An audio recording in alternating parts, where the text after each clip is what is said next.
And I'd like to call the meeting of the Recipient Rights Advisory Committee to order. And the first item on our agenda is to approve the agenda for today, which is our recipient rights agenda. Is there a Well, motion? have a good day. So I just want to let you know what it was, so maybe you can watch it later if you want it or something. Okay. Well, I love you. Sorry that we're getting some.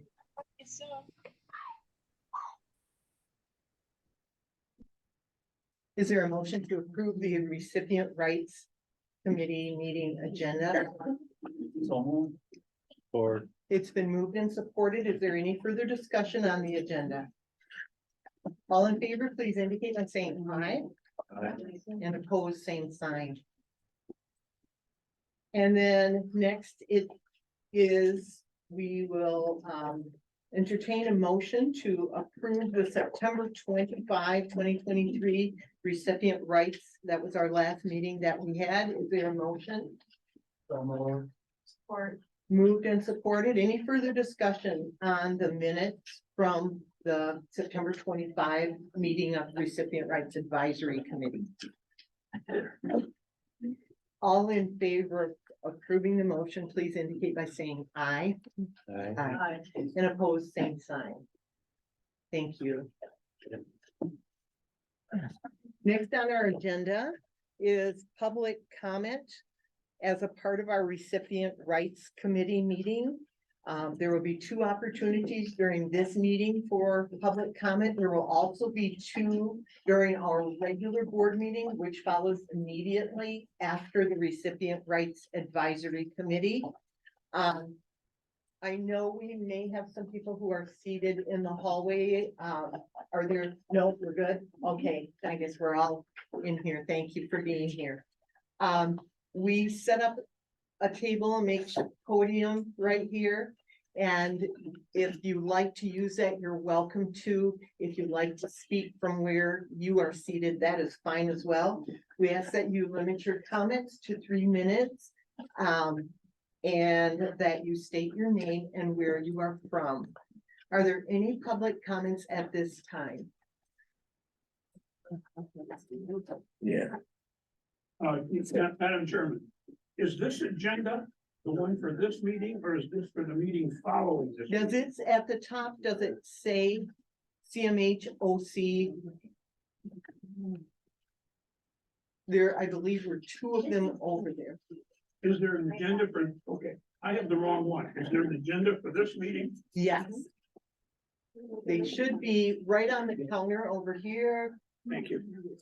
Thank you. Jim, we'll get it. It's a whole packet. Okay. Is there anyone else who may have a I need another comment one, then. at Recipient Rights Committee meeting? So let me take them and I'll pass them out. I'll let you Thank get settled, and I'm gonna ask if there are any online participants with a hand up.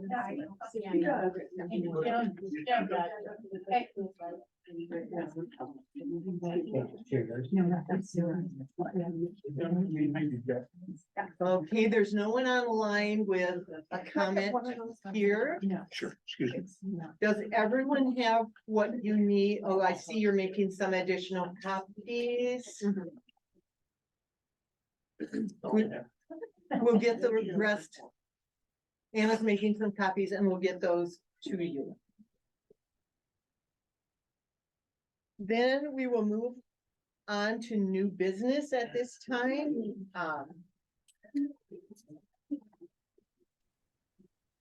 Holland Hospital's annual report. Good afternoon, everybody. Hi, Brianna. My name is Leah Nakajima. I am the Recipient Rights Officer for Holland Hospital, here to report our annual data for fiscal year 23. So out of our total complaints received, we had 47 for this year. Allegations that did involve a code protected right were 31.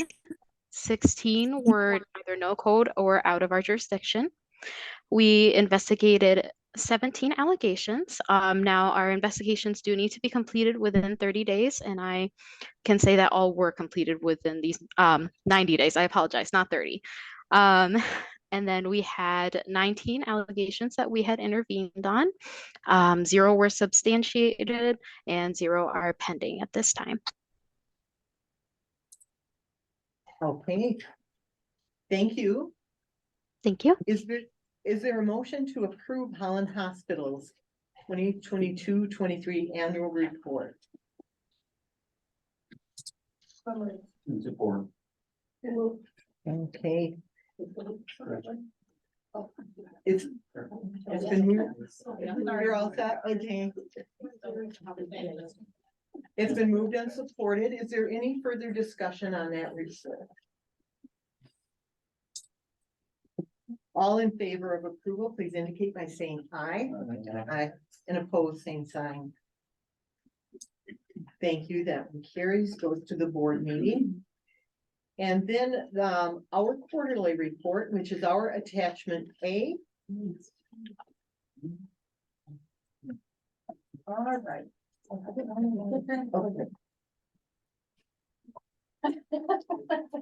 Attachment A, in the packet, is it out of order? I have mine out of order. I don't know if yours is out of order. Oh, yes, I think your annual report is first, but that's okay. Don't worry. And then, This is kind of. So this is just a summary, before we get to the annual report of activity from September, October, and November of this year. You'll see the open and close, 2 open in September, 3 closed in September, 2 open and 2 closed in October, and then 2 open and 2 closed in November. Excuse me. You'll see in the last column, as Leah even spoke of in her annual report, the Michigan Mental Health Code requires that if we do an investigation, it has to be done 90 days or less. So in this last column, we never want to see anything over 90. So 90 and below is great. That is compliant according to the Michigan Mental Health Code. So you'll see the 84, 89, 86, 90, 69, 60, that kind of thing. So everything is in compliance. The little asterisk after the length of days is just indicating that a 30-day status report and or 60-day status report were sent if it went over 30, 60 days. Okay. So that is the complaint side of for those 3 months. Incident reports, still getting a number of incident reports every month, which is a good thing that staff are reporting unusual things that are happening. So these are different than complaints. These are just unusual things. It could be slips and falls. It could be emergency room visits, unusual. It could be, you know, a behavior episode that is not typical for that person. It could be the police needed to be called.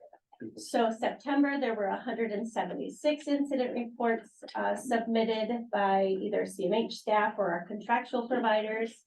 October, 250, November, 184 incident reports. Any medication errors that come in that are deemed significant, meaning wrong person got the wrong medication, somebody got a higher dose of medication than what they were prescribed, wrong route of medication. For example, you know, somebody may have got eye drops in their ears. That would be wrong route. That's considered a significant medication. Those are followed up on by a registered nurse within our agency for coaching with the staff person who was involved, or staff persons who were involved in that medication error. On occasion, those significant medication errors could also turn into a recipient rights complaint, but as of this report, none of them did. And then the next portion is meetings. I still attend a number of meetings every month or every quarter.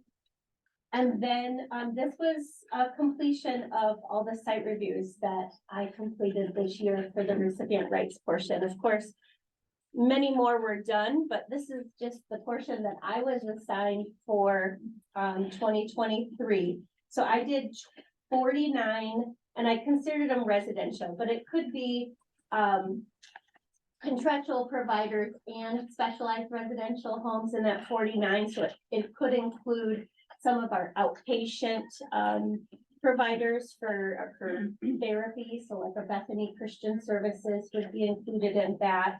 Any of our ABA providers for autism, that kind of thing, those are included in the 49. And then I did our in-house Holland Hospital, our inpatient hospital. I do that every July.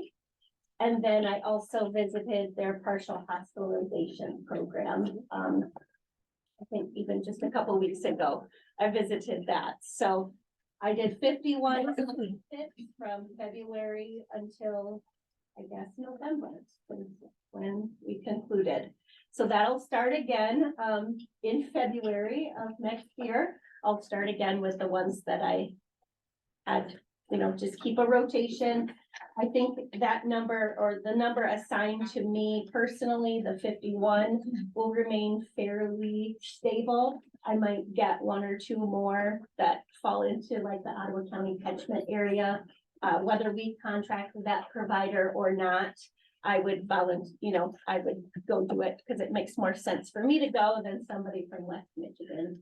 So, for an example, to go do that site visit. So that is the quarterly report. I will say I have thoroughly enjoyed doing the site reviews. I think it's been really great. Nice to put face, see that face again and have that contact with our providers. So it's been great. They've taken a little longer than I thought because, we sit there and we start chatting about catching up for the last 5 years. I haven't been there, so it's been good. I've enjoyed it. That you've been able to fit that in, and it's wonderful. Yeah, it's good. Okay, and no motion is needed for that. Just a couple questions. Sure. So under incident reports, you got 176, 250, and then 186. What were there? 250, kind of a little bit of an outlier. Did you see any trend? No, not really. I think back in the day, 250 was probably our norm.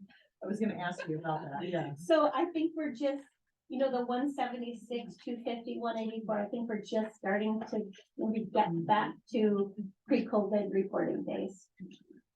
So I think our numbers were a little. You have numbers. Yeah, I think our numbers were a little smaller when everybody was staying home, not going anywhere, because, there were no slips and falls.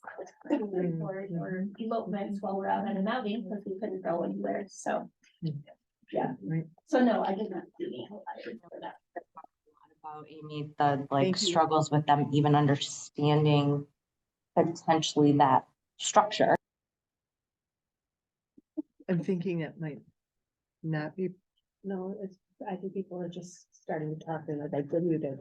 okay. Yeah, no, I don't think it's related to our. Okay. People having conversations, but they need to unmute. Okay. It's all good. All right, are there any other questions for Brianna about the quarterly report? Okay, thank you, Brianna. Would you be willing to move on to attachment B, which is the annual report? I will. So, Leah and I do the very same format for the Michigan Department of Health and Human Services Office of Recipient Rights. This is what we're required to do annually.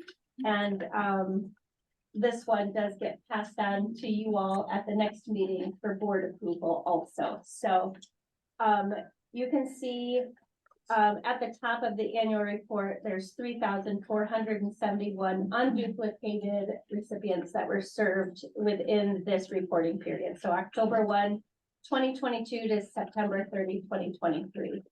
I'm the only full-time employee in the Recipient Rights Office at this time. We had 44 total complaints received for the year. I only do investigations. I typically don't do any interventions because I feel like the state requires similar work for interventions. And I also feel like investigations are just more thorough. So I do all investigations. So you'll see out of the 44 complaints, there were 36 allegations and I did 36 investigations. And 19 of the 36 allegations were substantiated. I have a 0 in the interventions, just because I prefer not to do them. It's just easier for me. Feel like I said, you put in the same amount of work. So I only had 6 no right involved and 2 outside provider jurisdictions. So no right involved could be somebody files a complaint about the food in our vending machine or something. You know, that's not a code protected right. Out of our jurisdiction, somebody files a complaint against their brother, their sister, their cousin, who is not a paid provider for mental health services. So I don't have jurisdiction over the person's mom, dad, sister, brother, that kind of thing. So that's what would fall into no right or outside of the provider jurisdiction. You will see that there were a few allegations of abuse. Of course, there are different classifications. Abuse class 1 is when there's significant injury, impairment of somebody's bodily function. That was 0 or death. Most of them fall into an abuse class 2 or an abuse class 3 category. Typically, abuse class 2 typically people are providing unreasonable force when force is not necessary or not using an approved physical management technique. Here we teach MANT. We have other providers that use a curriculum called CPI. We have another provider who uses a curriculum called Satori. So they all have to be approved. It all has to be least restrictive and time limited. So those, like the 3 and the 3 of those would fall into that category. There was an allegation of an exploitation. I cannot remember the details about that, but that could be misuse or misappropriation of someone's funds or property. So it could be missing medications, it could be money, it could be, you know, somebody's taken somebody's shirts or pants or socks because they're not returning them, that kind of thing. Okay. And then an abuse class 3 is the verbal communication. So calling somebody derogatory names, swearing at clients, that kind of thing would fall under an abuse class 3. Then you go into the neglect allegations and you'll see there were 7 of those. So all of the abuse and all of the neglect allegations, if there is a substantiated abuse or neglect, the Michigan Mental Health Code, the law requires disciplinary action. And so that's at least a written reprimand just for your reference. If somebody sends me a written plan of correction and said, we did training with this person, I'll have to send them a note back and say, sorry, try again. You know, that doesn't quite meet the letter of the law. So we do make sure that is done. So you'll see, you know, there were no neglect 2s, but there were a couple neglect class 2 failure to reports. So that would mean there was an abuse allegation that somebody did not report immediately, because I don't see a neglect allegation that would correlate. So it has to be an abuse 2 allegation that they did not report immediately. And that means within 24 hours. And not just to their supervisor. It's not their supervisor's job to report it to the rights office. Our policy in the law says that you will report that directly to the rights office. And so that's where you get the 2 failure to report. They just didn't do it quite quick enough, or maybe not ever, and I found out about it. So they got a failure to report for that one. And then the neglect class 3s, those are typically a failure to comply with something in writing, a policy, a procedure, mostly behavior treatment plans. So if somebody requires one-on-one supervision and they were, you know, outside and the person was sitting at the table and they got into something, well, that's not what they were supposed to be doing. So that's what a neglect class 3 is, just not following a policy of procedure, sleeping on duty type of thing. In all of those instances, there were no harm to any of the recipients in that. And then you see a failure to report. So obviously someone did not report that, or the abuse 3, one of the two in a timely fashion. And then you'll see a little further down, we have services suited to condition, safe treatment environment violations, dignity and respect. Those are all pretty consistent over the years. We typically have, I think on the next page, a disclosure of confidential information. Those are everything that I've talked about are typically what's investigated most years. So every once in a while you'll have, you know, someone didn't get to use their personal property or something like that, or something related to a person's planning process or goals, objectives, but other than that, pretty consistent. And then on the next page, you'll see all of the substantiated rights violations. We have to give a detailed list of what happened, because I think you heard me say earlier, for abuse and neglect, it requires disciplinary action. So that the state office of recipient rights actually monitors those 19 substantiated violations to make sure that the remedial, or it says remedial action, but it could have been disciplinary action, fits the allegation that it's tied to. So there's should be 19 listed on that page. And then we did not have any appeal requests for the last fiscal year. And then the next page is my training. According to the contract that we have with the state, I'm required to get so many continuing education credits each fiscal year. And so you'll see that, should have brought my glasses, so I can't really see this, but I met it. I got plenty of continuing education credits. I literally cannot read them. But those, I get most of those credits every year. The state, Michigan Department of Health and Human Services Office of Recipient Rights has an annual recipient rights conference. So this year it was at Crystal Mountain.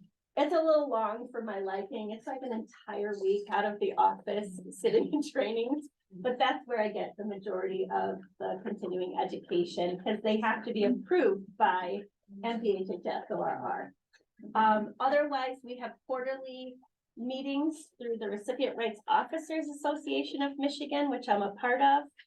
I don't go to every quarterly meeting. I mean, I still have one daughter in the house that I kind of have to keep track of. Now she can drive, so it might be a little easier. But it's not always something maybe that I'm interested in the topic, so I'm not going to use my training budget to go to something that I just am not super interested in. Or maybe I've had that training at the annual rights conference and I just don't want to have that duplicative training. So there is plenty of training. It way exceeds what I'm required to meet. And it's kind of nice to see it captures every category 1 through 4. So that's kind of nice. And then we utilize, as you know, Network 180's online virtual recipient rights training for the 4-hour new staff hire training. So that is going well. That continues. I continue to offer to fill in and help when necessary. So that's, I've always been told, no, we're good. So that's going well. And then we have the 2023 annual recipient rights update, which all the contractual and all of our CMH employees themselves have to participate in every year. So the new 2024 recipient rights update should be coming out, I would imagine, January or February, very soon. So. And then there's just a few of the outcomes. They're the same as last year. I just kept them ongoing. Not a lot of things ever really change in the Office of Recipient Rights. They're kind of status quo. I think they're all important things to just keep ongoing. I've really liked this year. We have this newsletter that comes out every month. So I've been putting a recipient rights tidbit in every month. And I really enjoy that. I think it's just nice just to just to keep it out there and just refresh memories about what recipient rights is and how to get a hold of me. And then the recommendation, of course, is to forward this report to your next meeting to the board for approval. So All right, lots of information. yes, thank you. And this does require a motion to approve and send it to our board meeting, which follows this. So is there a recommendation for that motion? Okay, and support? Moved and supported. Is there any further discussion on the annual report? All in favor, please indicate by saying aye. And opposed, same sign. Thank you. And item D, the policy review and training. Yes, all right. So these are the last 4 policies for this committee to review for 2023. You've gone through this entire packet in its entirety. This packet was reviewed, all the policies were reviewed by the Michigan Department of Health and Human Services Office of Recipient Rights back in July of this year when we had our tri-annual assessment. But these are the last 4 policies in this packet. I went through them again before I sent Patricia the agenda and all the policies. It all remains the same. Nothing was changed, so they're just revised.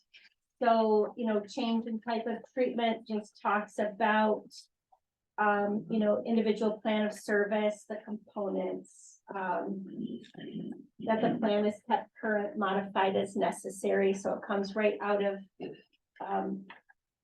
this packet. Freedom of movement just talks about, you know, individuals have the right to move freely and not be restricted any more than necessary. And if there is a restriction that's necessary, then a behavior plan needs to be in place, unless of course there's an emergency, right? Like we need to do it because there's a real safety risk for somebody. But it just talks about people living in the least restricted setting, that if there is a freedom of movement restriction or limitation, we want those to be time limited and reviewed. So it's not like you can never go, you know, for an independent walk into town forever and ever, right? Until you no longer live here. It's just, you know, we want to review it and make sure we're not restricting people's rights any more than we need to. The communication, telephone, and visitors is pretty much just that the recipients of mental health services have the right to talk on the telephone, so receive and make telephone calls. To have visitors of their choice, to have a space to you know, privately meet with visitors. And it doesn't always have to be in that person's bedroom. It could be in the living room or an office somewhere if there's an extra space. But it just says, you know, I mean, literally number 4 says all we're required is that they live in a least restrictive setting, that type of thing. So, you know, all these things are just really great. I think sometimes, you know, we wanna put extra restrictions and limitations on individuals, and it's just really nice to have the mental health code saying, you know, no, you can go to work, you can have visitors and talk on the telephone and read a newspaper, that kind of thing. So nothing extra is put in these policies, just pretty much coming right from the spreadsheet that I'm provided from the state. So. Very good. Thank you for covering those. Does anyone have any questions for Brianna about the policy review and training? All right, then we'll move on to number 6 on our agenda, which is old business. Is there any old business that we need to cover in this meeting? And this is our second opportunity for public comment as a part of the recipient rights committee meeting. Is there anyone in the room who would like to make a comment? Is there? Sure.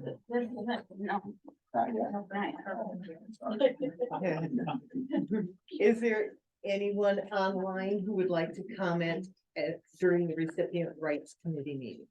No one asked him. All right. And Our recipient rights committee meeting is now adjourned. Thank you, Brianna. Thank you. And at this time, I'd like to call to order our regular monthly Community Mental Health of Ottawa County Board of Directors meeting. And we will begin with our invocation, and Donna Bunce is going to do that for us. Let's pray. Father God, just thank you so much for our time to come together again and to talk about the needs of the people in Ottawa County. Lord, I just pray for all of them, Lord, whether they're struggling with food and homelessness or mental illness needs or whatever it is, Lord, that you would just come around them and surround them with your love and your care and your compassion. Lord, I pray for this county. There's just so much that we are in need of, Lord. And I just really pray that we can just remember the reason for this season, and it is you, Jesus, for the peace and the love that you came to give to all of us. May we feel that in this room today. In your most blessed name, amen. Amen. Thank you. Item number 3 is noting our mission and vision statement. To give you a minute to take one more read of our mission and vision.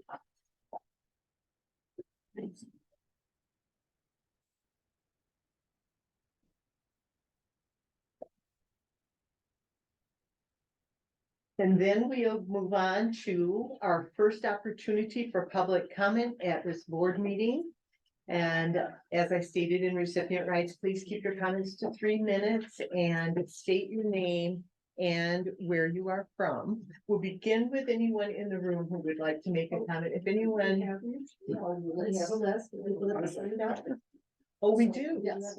So I thought we would go through the list of people that signed up. That's And then excellent. follow up with whoever, and then go on to. Okay, did everyone hear what Patricia said? We'll start with the list. If there's anyone not on the list, we'll give you the opportunity after. Did you say state where you're from? Yeah. Okay, thank you. All right, the first one I was in Luann Worksma. And where's the person? Right over here. All right.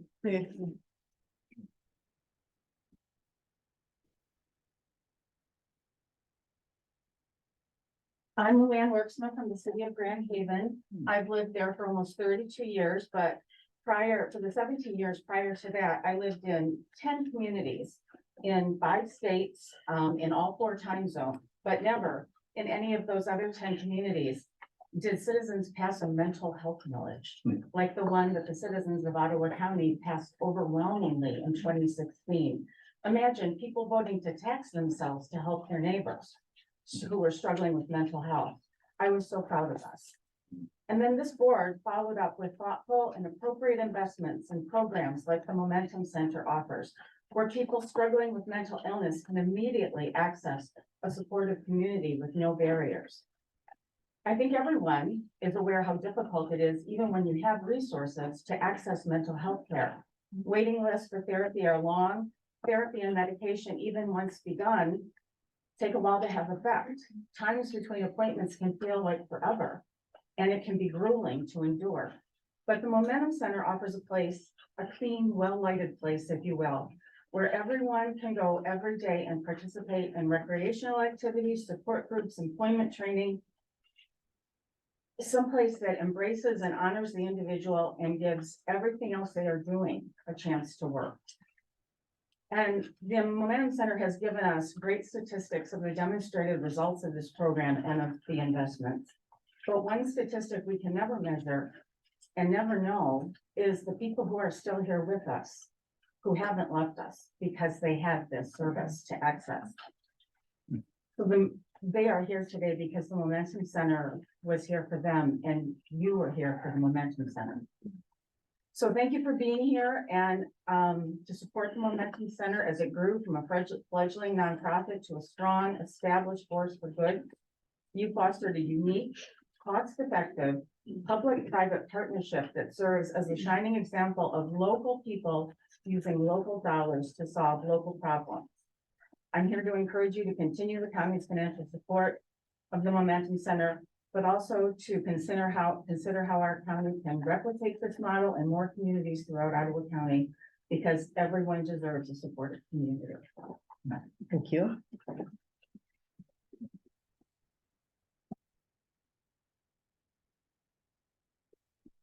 Next we have John North.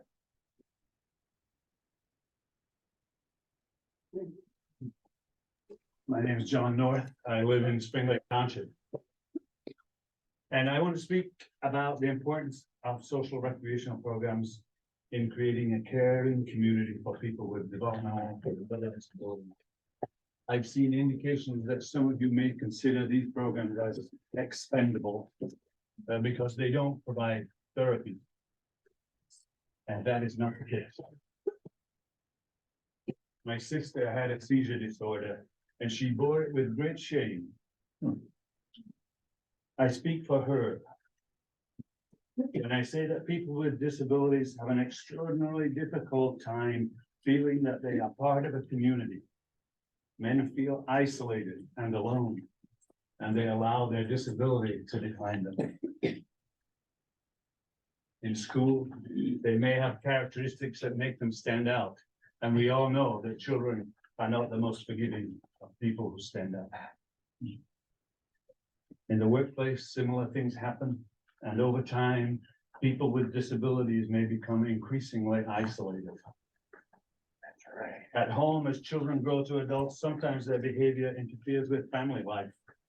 Parents care for their sons and daughters with disabilities their entire lives. And the parents form the crucial stabilizing influence on their lives.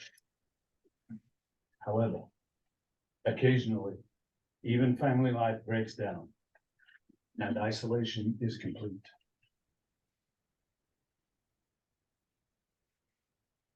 In my professional life with CMH of Muskegon County, I have seen how social and recreational programs provide a venue for a community to grow. And I wish they had been available for my sister.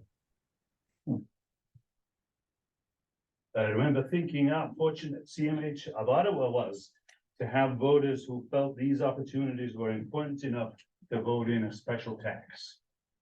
These programs offer acceptance and understanding. They engage people in useful activity. They lead to friendship and caring. Yes. They allow people to belong rather than feel excluded. They help overcome the isolation that many people with disabilities feel. I urge you strongly, maintain this positive influence in the lives of people with disabilities. Thank you. Thank you.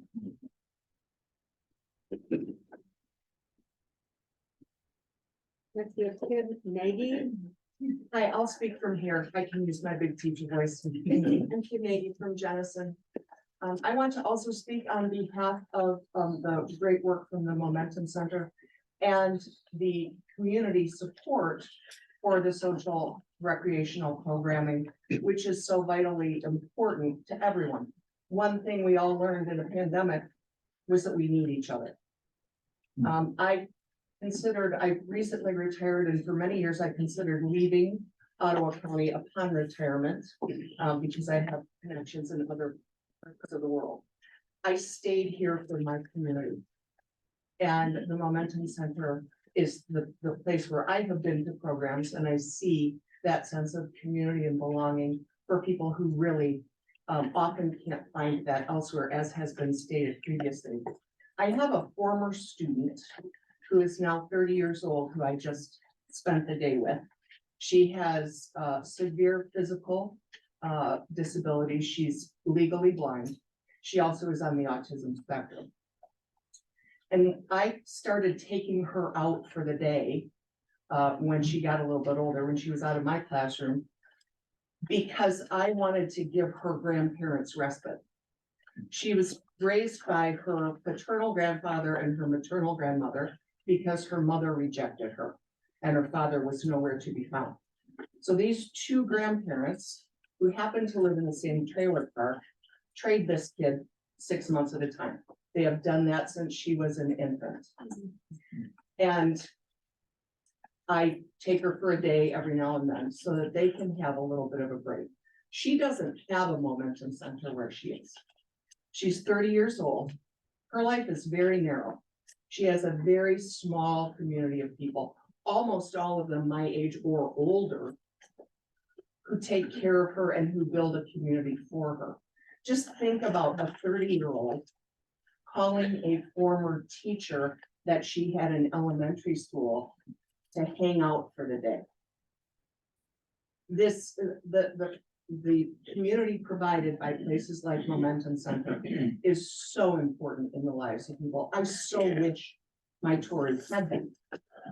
So please continue these programs and please consider carefully how you fund things and be very careful about perceived threats to these programs.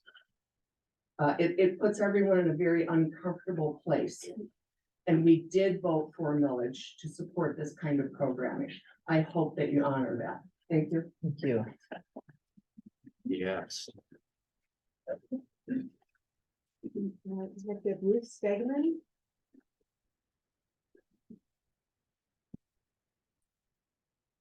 Good afternoon. My name is Ruth Stegman. I live in the city of Holland.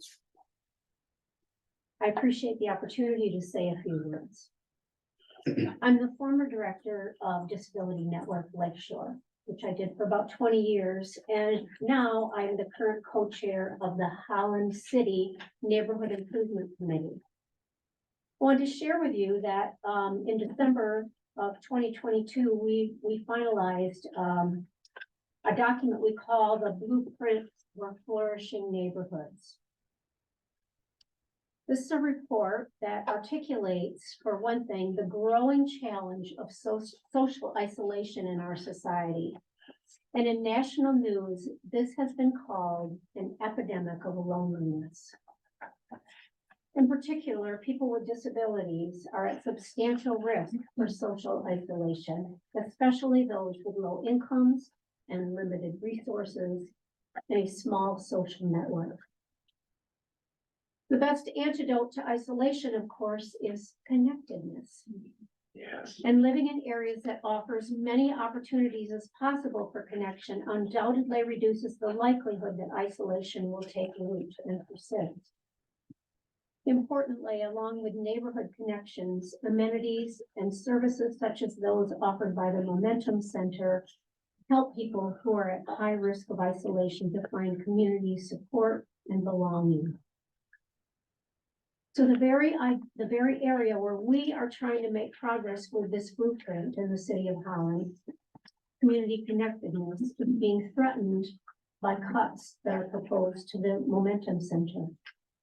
I'm asking you to turn this around and continue full funding for the Momentum Center as an investment in the people served by community mental health and in our community, and that we continue to build thriving neighborhoods through the services that we provide. Thank you for considering my perspective. Thank you.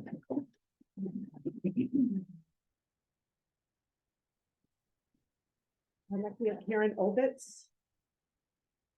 We're gonna try just my big voice from here. How's that? Karen Ovitz from Spring Lake Village. I appreciated being able to reflect on CMH's mission and vision statements at the beginning of this meeting, because those statements helped reinforce for me the importance of attending today and speaking in support of full funding for the county's 4 social recreational programs. I want to remind this board that Ottawa County residents understood the need to ensure adequate funding for mental health services, including social rec programs, when we passed the 2016 millage for our community mental health agency. Ottawa residents like myself voted for that millage, not only because we understood it to be the right thing to do and cost effective for the long run, but also because we understood that social rec programs like those that the Momentum Center offers help remove the mental health stigma barrier that prevents so many residents who struggle with issues related to mental health and developmental disabilities. These programs also provide for these residents a safe and supportive community where they are fully visible and connected. The kind of community that helps decrease their risk of suicide, which I'll remind you again is one of the goals of your community health improvement plan from 2021. Those of us who observe Advent as part of our holiday traditions lit the 3rd candle on our Advent wreath yesterday, the candle that represents the theme of joy. I think a lot about joy, about its elusiveness, and about how critical it is to have access to joy, to be fully alive to our human condition. So in the spirit of this season of giving, you as a CMH board now have the opportunity today to continue to give the gift of joy beyond this holiday season by voting to ensure the continued funding for all 4 social rec programs. But in providing that funding, you will give joy not just to those persons directly served. You will also make it available to all county residents represented here today who recognize our community thrives only to the extent that together we work to remove the obstacles that stand in the way of allowing each of us to find the kind of community support that leads to and sustains joy. Thank you. Thank you. Next we have Eric Sue. Sorry? I'm standing here. It's in New Zealand Township. So you've already heard many people for the last months talk about Momentum Center and the other social recreation programs, how important it is to them, how it's helped their families, their friends. I have friends that frequent the Momentum Center, and it is critical to their well-being. The 2016 millage was overwhelmingly passed. We all know that. And I take that as a mandate that is important to the citizens of Ottawa County. What I observe going on is these tactics I've seen coming down from the big board over on Fillmore, and these morality means tests that are starting to work their way in. Are you an approved moral person? Is your lifestyle in line with what I think your lifestyle should be? If it's not, we have concerns. We need to step back and take a look. All those things, LGBTQ issues, did not have any bearing on whether people were served. Prick my finger, prick their finger, it bleeds red. They're all people that need help. I think if the County of Ottawa has enough money to pay excessive legal fees, excessive settlements, spending time and money on initiatives and motions that really are not critical to the functioning of the overall society of Ottawa County, that the county has enough money to continue funding the social recreation. Thank you.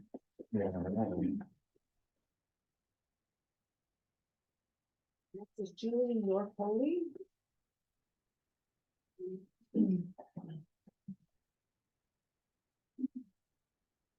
My name is Julie Markley, but wanted to talk about both the Momentum Center and the Ottawa Community School Network, because I believe they're both on your agenda today. I agree with some of the comments that the last speaker made, and that people do need help, and that your LGBT status shouldn't determine whether or not you get help. But I also don't believe that somebody else's LGBT status or ideas should be pushed on you. And the Momentum Center has like LGBTQ affinity groups. They do political events, get out the vaccine events, and they are pushing their ideas onto the community, I believe. And I wonder why only one social recreation program brought their patrons here. Where are the others? I think Momentum Center is different than the other social rec programs, because I think it's got some political agendas that the other ones may not have. And I also want to talk about the Ottawa Community School Network, and my concern there is that who has oversight for the school network? CMH is paying for them, but they're an outside organization in the school system, but they're placing mental health professionals in the school system. So I think there's a connection to OAISD. I think there's a connection to the United Way and to community mental health, yet they're called the Ottawa Community School Network. So if somebody has an issue with them in the school, like a teacher has an issue with what they're doing, they can't go to their principal, they can't go to their superintendent. Who do they go to? If a parent has an issue with what's going on with the Ottawa Community School Network, who do they go to get that issue addressed? It's not clear. I know that,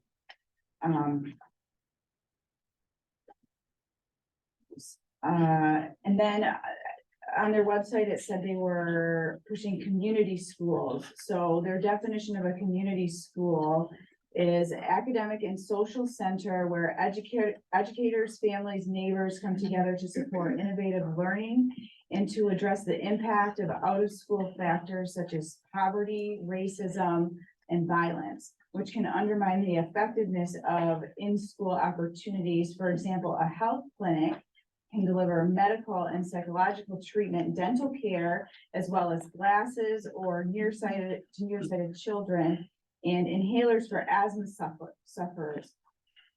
Why are they getting all those things at school? I send my kids to school for reading and math. Oh, am I over the 3 minutes? Okay, sorry, thank you. Thank you. It's a nice lady.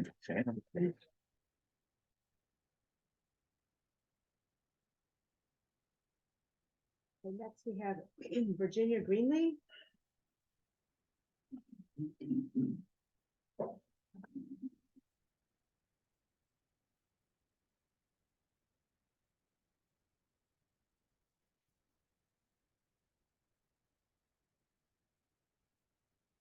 This is my first time attending one of these meetings, but I want to let you know that I come from a background of having been an occupational therapist for over 25 years. So I worked with a lot of people with a lot of different conditions, including the DD, which now is called whatever you call it now, because it has a lot of different names, but developmentally disabled people, and we even had people living in our homes also.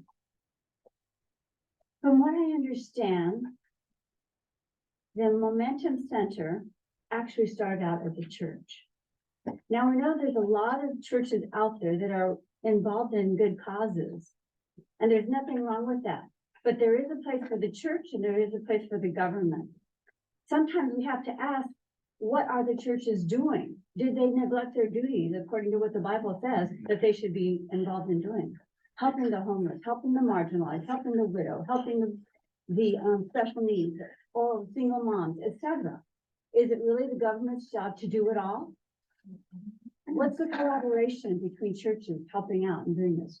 When we lived in Colorado, which was the previous state that we lived in before we moved here, there was a lot of involvement in, and every place has to find their own way to work with these people. But there was a place where a lot of people, these marginalized special needs people, came together and they actually met at a church. And they had a gathering there every week, and they had activities that were designed for them. And it didn't have to be one particular organization. I feel it's sort of not fair for the Momentum Center to get $24,000 a month as a 501c3. I could be wrong, but that's what I understand according to a contract that was signed, and I wasn't here as part of this during the millage. But there's other churches that could vie for some money.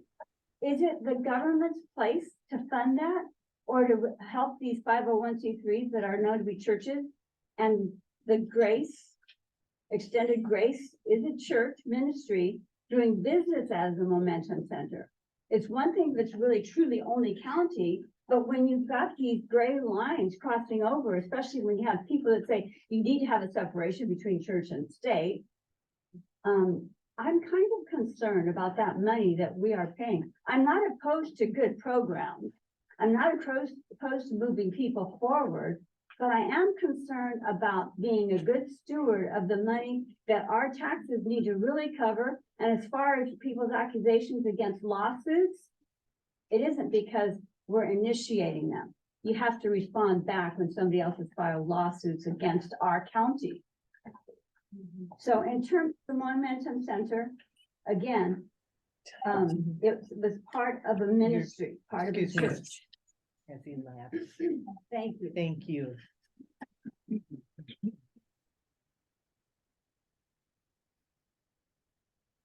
Beth Parker?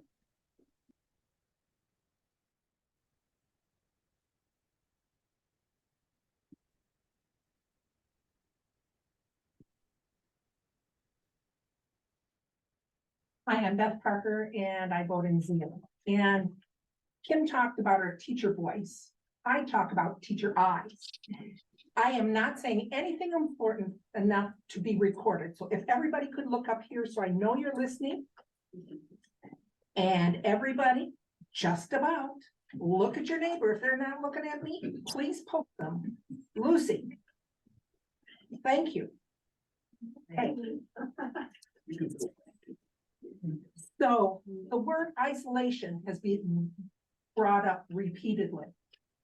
I read a report today where isolation has the same effect on the heart as smoking 15 cigarettes a day.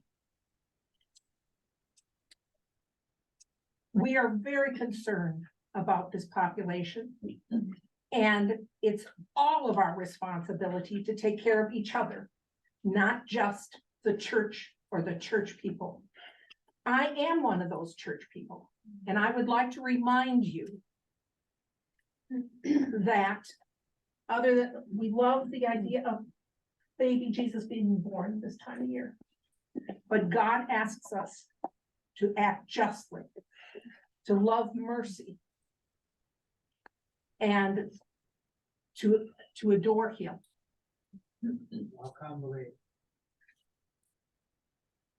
Thank you. Thank you.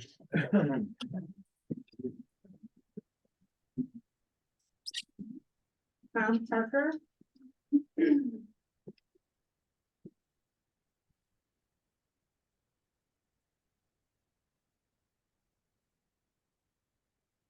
Good afternoon, board and audience members. Thomas Parker, City of Zealand.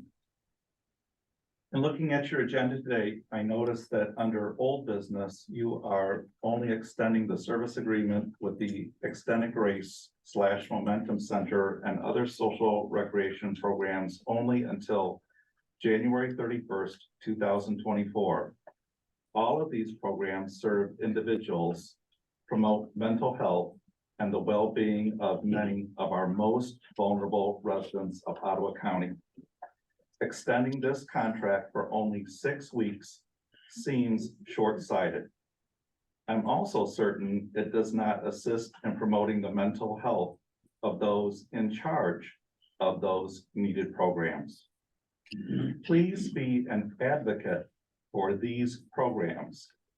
I hope someone on your board will make a motion to extend these contracts further than January 31st, 2024.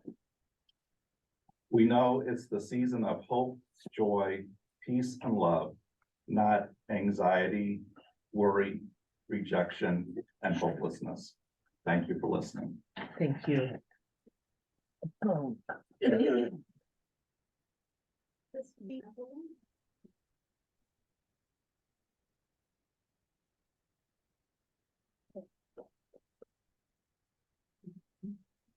Hello, I'm Christy Mappelite from Zealand Township.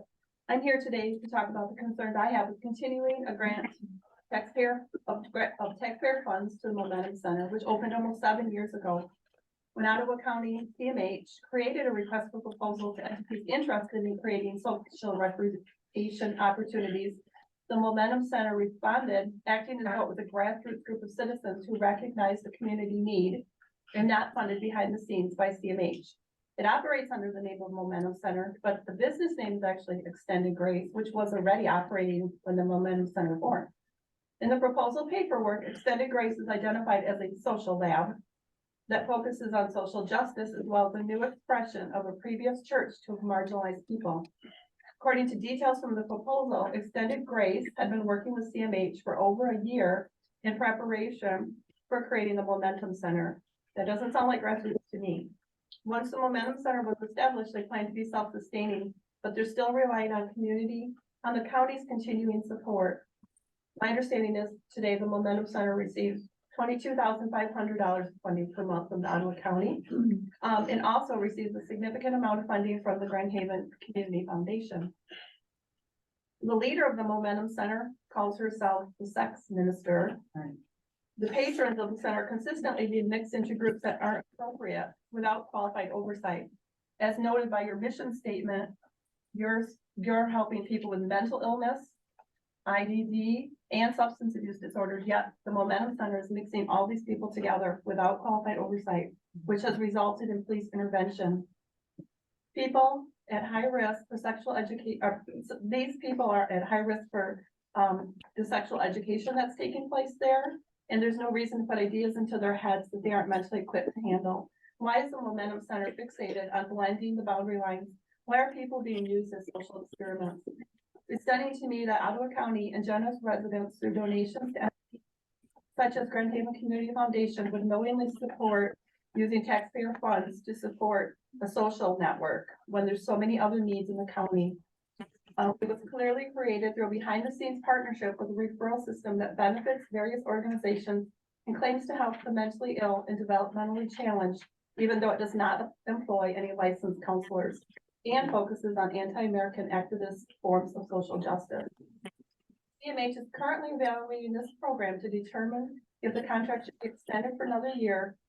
We must ask, what are the proven outcomes of this ongoing social lab that exploits the needs of our most vulnerable? As a taxpayer, I implore you to vote no and let this organization be self-funded without using county tax funds for social movement. Thank you.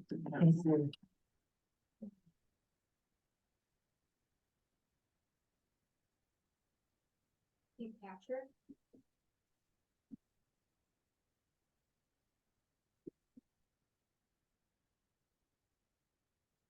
Good afternoon, board. I'm Rebecca Patrick from Allendale. I've got some prepared remarks here, but I have to say respectfully, the previous commenter had a lot of allegations about, it doesn't matter whether it's about the Momentum Center or anything, but those types of things require proof. And before you act on any of that, if I were you, I would insist on seeing the proof of all of that. So my remarks, I'm here speaking in support of both of the items under number 7, agenda item number 7, the social recreational contracts, as well as the Ottawa Community Schools Network contracts for the social recreational programs. It's obvious that for some, these contracts are a concern, but the problem is we don't know what the concern is. All we know is that the programs are threatened by the instability of their funding. So I have a few questions I'd like to pose to you that may help us, all of us, think strategically through whether or not these programs are something that you want to fully fund for the rest of the year. First question, what types of services do the most to help keep people living in the community and out of the hospital? Second, what types of services do law enforcement and other first responders recommend when they encounter people in mental health crises? Third, what types of services can provide these benefits while reaching the most people for the least cost? Next, what type of services have the data to back up their effectiveness? Sixth, what type of services have broad community support and have had since the millage was passed in 2016, including support for expansion into additional areas of the county? The answer to all of these questions is, of course, the social recreational programs. I highly encourage you to complete the full year contracts for all of these organizations as soon as possible. Regarding the contract for the Ottawa Community Schools Network, I also urge you to complete it. It is nothing more than an optional voluntary resource to help parents get what their child needs in order to succeed in school. I have heard some attempt to disparage this as usurping parental autonomy. But since it's all voluntary and optional, how can this be? Offering people help getting what their children need to succeed in school is not partisan. It's a wise investment in our future. Thank you for your time. Thank you.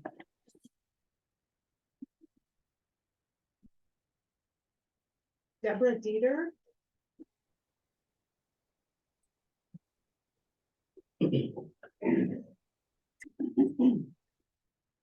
Hello, my name is Deborah Dieter, Grand Haven Township. I just wanted to start by sharing a little bit of data from Greater Grand Rapids Scanner calls page. These numbers are based on what she hears, so it could be more. For Ottawa County, there have been 27 suicides this year. 27. The average age is 40.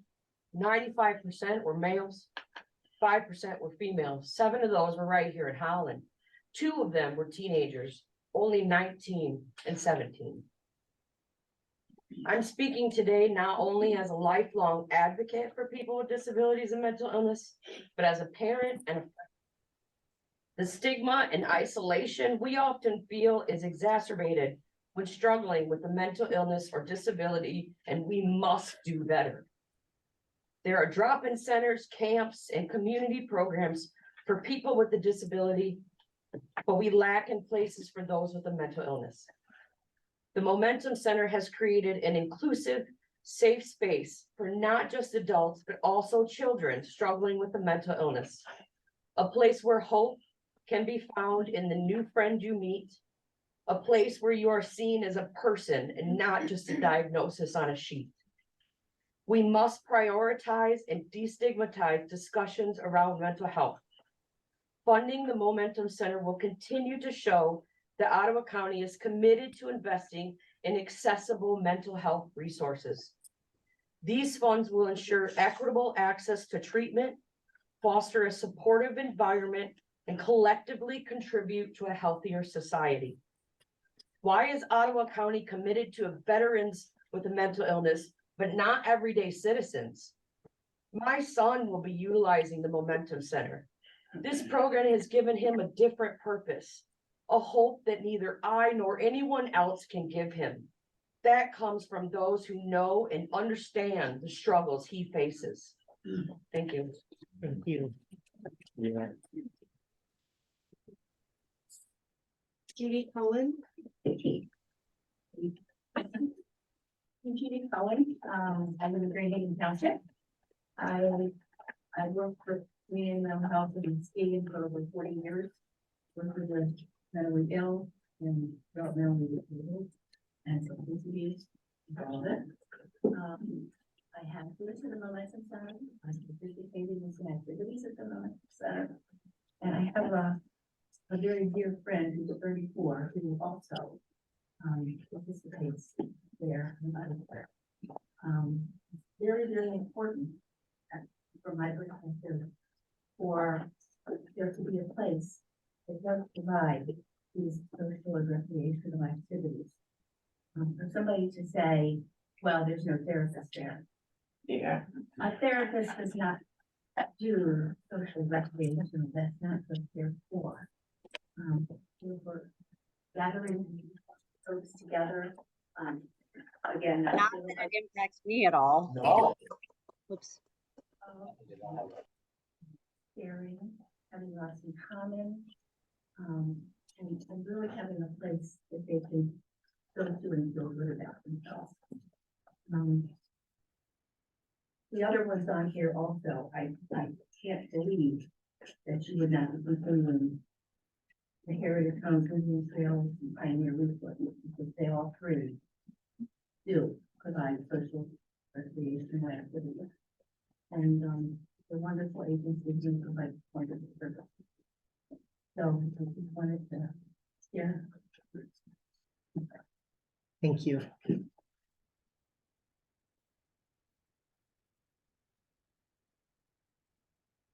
Jenna Vipon?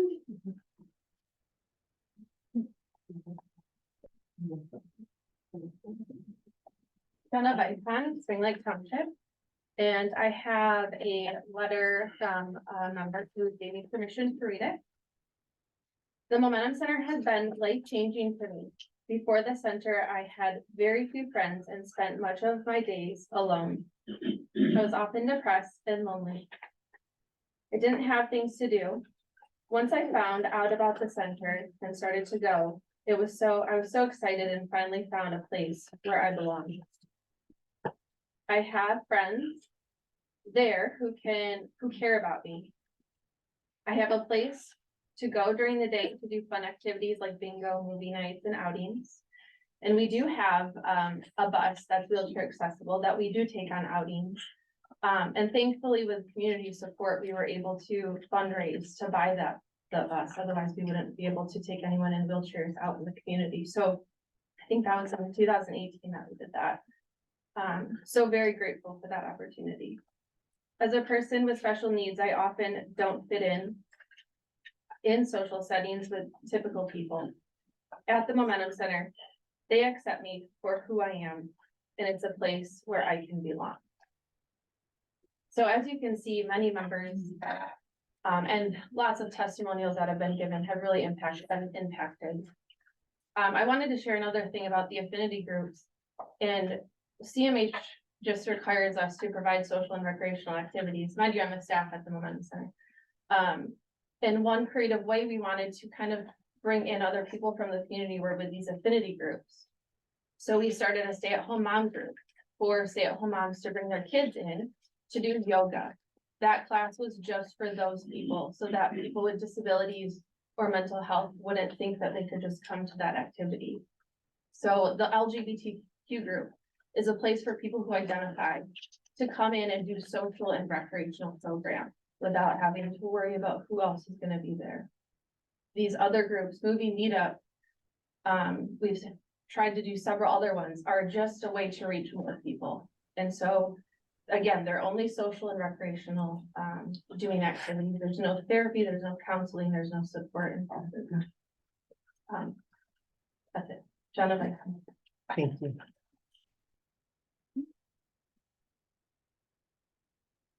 Judy Mishmerheisen.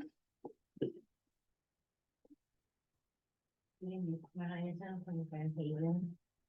And I just had a procedure done Friday on my throat, my stomach, and it was really helpful for my friends to have somebody to talk to at the moment. And even when I got home Friday, everybody called me to see how everything went. And that's what the momentum means to me, is friendship and keeping in touch when we need each other the most. And sometimes I need a lot of support right now because it's the holidays and I don't have much family left. And I just been thinking of suicidal a lot. It comes to my mind, so I can be with my family. But what holds me back is my children and my grandkids. What would they think if Grammy wasn't with them anymore? And the momentum's been helping me, and I go to CMH in Grand Haven. I got counselors and everything there, and they help me out a lot. And this has been a rough, bumpy road for me lately. With that, that's all. Thank you.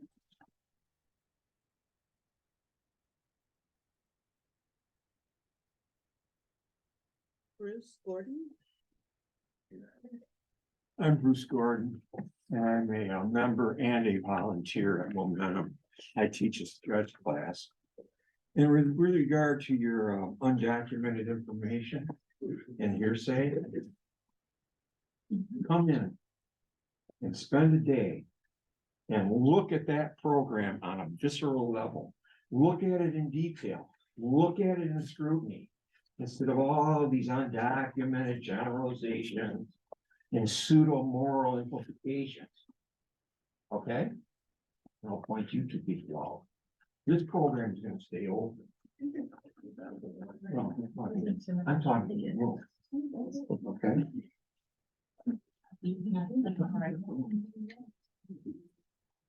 And with regard to the board here, stop taunting. Okay? And stop playing with us with regard to funding. Stop. I don't know what your motives are. All the procrastination and the needless bureaucracy. What's the motive? I gotta ask a non-rhetorical question. Is it to let you know that you're in charge of us? You're not. We'll get funding because you are not indispensable. Okay? So cut the needless bureaucracy and stop letting us know that you're in charge. Okay? And be careful of your motives with regard to threatening to take our funds away. Momentum members have mental and physical needs and necessities. Understand that? Okay? Visual art is what I promote in the program. Is a fair size of the momentum program. Visual art is a civilizing force in a chaotic society that we live in. And you cut it off, you're gonna add to the chaos. Okay? So do the right thing and continue your funding. Okay? Thank you, everyone. Thank you.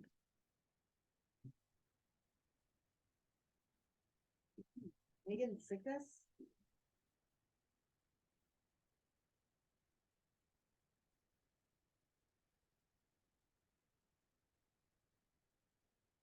My name is Megan Zickus. I have the privilege of serving on the Michigan Department of Health and Human Services Crisis Standards of Care Committee, the Ethical Guidelines Committee, the Palliative Care Committee. I'm also a former healthcare worker, attorney, bioethicist. But today I'm here because I'm a big sister. My brother and I survived a traumatic, abuseful, and neglectful childhood. On October 22nd, Jacob John Pope, 49 years old, 9 days after his birthday, was found by police answering a welfare check. They found my baby brother dead on his couch. We were called to ID his body, and to be fair, he looked very peaceful. He had an arm tucked behind his head, and it looked like it was the first bit of peace that he had had in decades.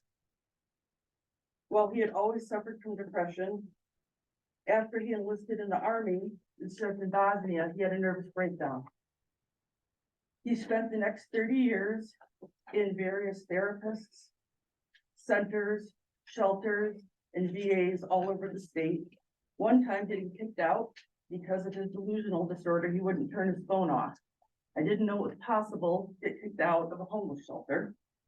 One time at the VA, they held him for 3 weeks, believing that he was a physician, and he had them convinced that he was a practicing doctor. I am here today because there are people who are homeless, lonely, and suffering from mental illness who cannot be fixed. They can only be fixed by God, but they have to be cared for here on earth. It means that veterans, their families, and others whose wars and atrocities happen in homes and in Ottawa County deserve our compassion.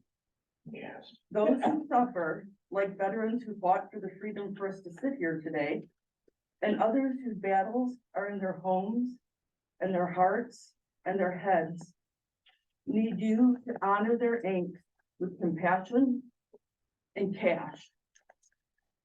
There, but for the grace of God, go I. Thank you.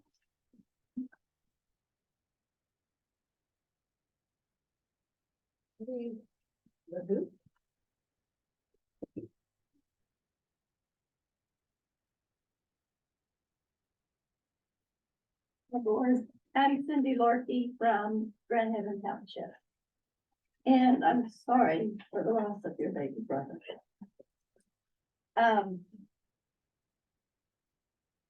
I understand that social recreational programs are needed in the county, but I'm not so convinced that the Momentum Center is the right organization to administer that program. I guess just some history with the Momentum Center being in Grand Haven and, being in the Grand Haven School District, knowing that, they had an anti-racism task force and they partnered with the Grand Haven School and they were pushing this anti-racism. And I know that's tied to diversity, equity, and inclusion, which, has roots in critical race theory and Marxism. I believe it's anti-American activist, and it's a form of social justice, which leads to socialism, which leads to communism. So I just don't know what they have these political agendas within the Momentum Center, when it should just be focused on social recreational programs. Another concern I have is, the center doesn't employ any licensed counselors, and they're mixing all these different type of, people that have different needs, and they could be at risk. And, some of that community could be taken advantage of. And I just don't want to see, community members, being set up to be taken advantage of by an organization that's not very well controlled. And I've also heard they've partnered with, a Grand Valley student. And what are their credentials and what are the privacy rights of these, individuals going to the Momentum Center? I don't want their information being used for, to just, I guess, violate their privacy.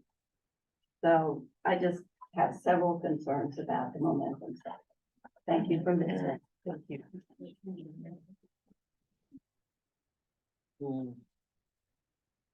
Rosalie Austin. Rosalie Austin, City of Holland. I'm about the equitable funding of all four different social rec programs and how are requests for proposals accepted, or how do people find out if they can create alternatives, especially to serve the older adults that age out of Ottawa area. Also isolated from the greater community. Momentum's a great place for some people, but it's not suitable to meet the needs of my daughter and many like her that have nowhere to go really in the community. We're trying to create those things, but that population is severely underserved. Like on the east side of the state, there's Friendship Circle and STEP programs. We need the can-do bag. What else? Where's that place in Lansing, Peckham? We talked about that. What about doing that sort of service providing instead of just focusing on Momentum, $290,000 a year? And what are the outcomes? Oh, and the Consumer Advisory Committee, I guess, meets every other month. That was supposed to be quarterly, but where does this take place and how are people made aware that there is a Consumer Advisory Committee? I didn't know. Thank you. Look a little deeper. Look a little deeper. Shallow. I can prove it. Are you addressing the chair, sir? I'm dressing the whole room. That's not your place here. Okay. My name is Sheila Devos. I live in Holland Township. A lot of people today are speaking in support of funding for the Momentum Center, and I echo that support. I visited Momentum Center during their open house a couple of weeks ago, and I strongly suspect that those of you who oppose the funding for this use have never been there. I challenge all of you, if you have not been there, and especially those of you who are making decisions on the funding, to visit. You eat your burgers. Vision statement that's right there at the top of today's agenda says that you strive to enhance quality of life for all residents. There's hardly any program in the county better prepared to achieve that with better results than the Momentum Center. In fact, the results portion of their annual report, which I just got in the mail today, notes that members report decreased depression, anxiety, loneliness, and feelings of stigma. They report increased feelings of social connectedness. They are finding employment in the community. They have increased confidence and social interaction. The results report that members are alive today because of the Momentum Center. Now the question is, will you live up to your own vision? I'd also like to comment on the Ottawa Community Schools Network. I've heard comments from some board members about usurping parental rights and socialism. Those seem to be just a thinly veiled excuse to cut funding because OCSN always tries to work with parents and guardians, and parents can always refuse the help. There's no obligation to use the services. So keep the funding for OCSN if you truly want all students to reach their potential. Finally, a lot of, I believe, and I think, and I heard, and it is my understanding when people were throwing around accusations about the Momentum Center. What I did not hear was any good reason to cease funding, not a single good reason, unless you are someone who thinks that your morals should be everyone's morals. Yeah. Oh yeah, who thinks that your way of life should be everyone's way of life. Not a single good reason. Thank you. Dan Zimmer. Dan Zimmer, Port Sheldon Township, West Olive, Michigan. Listening to mental health parity discussion on Michigan Public Radio stateside, December 12, was informative and insightful. The 22 pages of House Bill 4707 is far too much to unpack here. The key takeaways were national standards versus individual insurance provider qualifying standards, insurance industry gaps in coverage that contain loopholes, barriers, delay tactics to obtain coverage, and also the limited type and duration of treatment available to those that pass through the qualification maze. Many needing services end up in emergency rooms for lack of community resources or services. Discussion continued concerning accessibility, availability, and affordability, and the systemic relationship between the three. Discussion continued with the two-tier inequity of those with and without financial means to obtain legal services. The early intervention data shows cost savings, life-altering, life-saving results. In the absence of adequate and timely treatment, many land in the criminal justice system.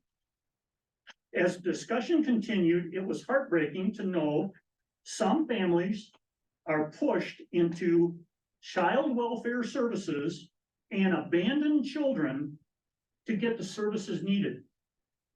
The Momentum Center is a community resource portal that deserves the acknowledgement, respect, and funding to continue the service and support it provides. That's the extent of my prepared statement.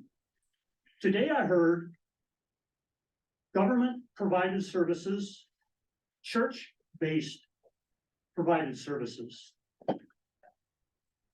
I think it comes down to the question of centralization or decentralization. And careful where you tread if you decentralize health services. Thank you. Sarah Westheis. Hi, Sarah Westheis from Hudsonville. I have a daughter, 37, that is a member of Community Mental Health. She goes to a day program twice a week. I would not send her to the Momentum Center. She has developmental disabilities and is the childlike mind of a innocent child. I wouldn't want her to be exposed to all that they're trying to teach there. And it makes me sick to see these IDD people being used month after month. If bringing these people to community mental health meetings considered a social outing, ask yourself who is the main beneficiary of their efforts. And why aren't members from the other Ottawa County Social Recs program here and giving public comment? I'm glad they're not. The Momentum Center portrays itself as grassroots and said it would be self-sustaining. Over 22,000 per month is difficult to give up. How else is the IDD population the Momentum Center claims to help being hurt by them? Do you know they are being studied? How much money does the Momentum Center receive for experimenting on their patrons? Are the IDD individuals getting paid? No, they are considered volunteers. Are they a free cleaning crew? How else are they volunteering in ways that saves the Momentum Center money on expenses? Effective fundraising relies on emotional arguments. Helping vulnerable people is a very effective emotional argument. Is the Momentum Center using vulnerable people to get rich donors to open their wallets? Vulnerable individuals are being mixed with unstable individuals. Isn't this a formula for disaster? Or is it triggering individuals a goal of implementing studies on how people can control and regulate their emotions? How many times have the police been called to the Momentum Center? We have read all about the substance abuser who gave autistic individual marijuana-laced chocolate that resulted in an overdose. I haven't even gotten into the anti-racism, LGBTQ, vaccine, political activities, etc., that the Momentum Center is involved with. 3 minutes is not enough time. Please put a stop to taxpayer funding going towards the Momentum Center. Yes, they all need a program, but they don't need ideologies pushed on them and being used. My daughter does go to a social program and she's happy with that one. So there are other programs out there that they can go to. It's not like you're cutting them off from the program. Thank you.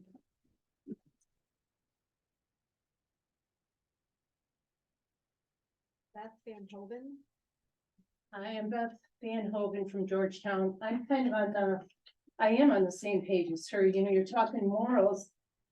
And I'm not talking morals here, I'm talking propaganda.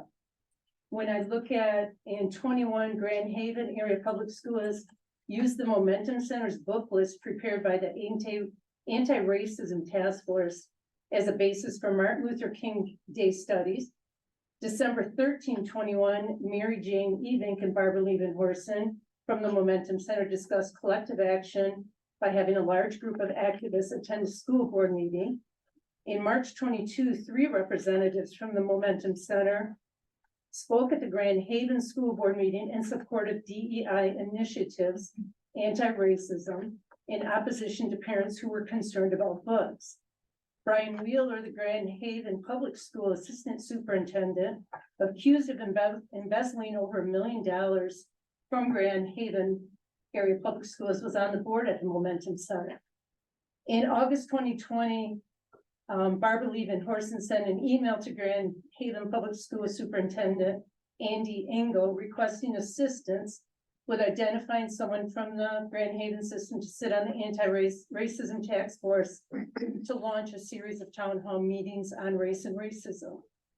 Beginning in October 2020 through at least July 21, the Momentum Center used the Grand Haven Public School Zoom system to conduct anti-racism task force meetings. I hear these people speak. I have a 36-year-old developmentally disabled. He's dual diagnosed. And he needs a place to go, not this place. I left a hospital because of this DEI and this push on anti-racism. My child doesn't need that. He doesn't go in, he doesn't identify colors of skin. You know, if you want to do good by these kids, do something just honest and straightforward, not the propaganda that goes with it.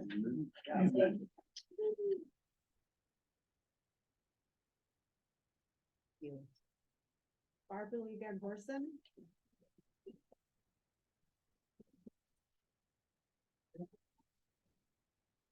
Barbara Levin-Horson, City of Grand Haven, and the Momentum Center. First, I want to acknowledge the members, our members, and their friends and family members who have taken time out of their own schedules and activities to help educate you, the Community Mental Health Board, about the work we do and the impact it's having. And I want to underscore that conversations about services in our community are not theoretical. What we decide to do and what we decide not to do will have real life ramifications on the lives of the most vulnerable among us. Next, I want to thank CMH for entrusting us with the care and delivery of the social and recreational program you helped design. We took our direction from the work of the Mental Illness Task Force and the contract we entered into with CMH. We've been diligent in abiding by the terms we were presented with, including destigmatizing mental illness, addiction, and disability, by creating a community of social integration, where our diagnoses and our labels were less important than our capacity as human beings to develop empathy and genuine relationships with each other. The model has not only worked, it has exceeded expectations. We don't only have the astounding testimonials of members and volunteers, we also have hard data that clearly demonstrates significantly improved mental well-being for the majority of our participants. Moreover, our non-clinical interventions reduce the need for more costly interventions, freeing up capacity at CMH to serve others. In fact, we've created a $4 return on investment for every dollar we receive from the mental health millage. Month after month, we hear this board discuss the lack of resources to meet the needs of our community. If anything, you should be considering increasing your investment in the Momentum Center as a cost-effective way to serve more people in our county. We would also be happy to expand our services into other parts of the county that are also identified as being underserved, should we be given the resources to do so. While we've seen tremendous success with this model and wish to share it with other municipalities across the country, we also understand that this board may be rethinking some of the parameters of the program. If the philosophy of integration has indeed changed, we're more than happy to make adjustments to the CMH social recreational program that as directed by CMH. For instance, I think offering some program options only to the IDD community and others only to the MI community is a good way to create specific peer groups and increase overall participation in the program. I am confounded by the fact that a small contingent of people are intent on destroying the work of the Momentum Center. They've worked diligently to spread lies and mischaracterizations of our work.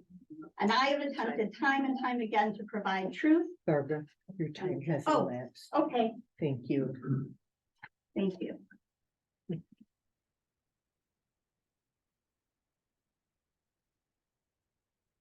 James Dykstra. Good, Craig. I am James Dykstra. I live in Holland and I have five I have my stepfather and my mom. And I have sisters that I live with too. My sister is she's a paramedic and she works at the Grand Haven Hospital. And my mom transport me every place where I go. And I just she's been with me since I was a baby. And I just lost two of my grandparents. My grandma and grandpa just died. My grandpa, and then my grandma Fletcher and then my grandpa Fletcher, they both died. And I just wanted to know, I just feel bad if anything happens to the Momentum Center. I like to say that anything else would happen to the Momentum Center, I would feel down the dumps.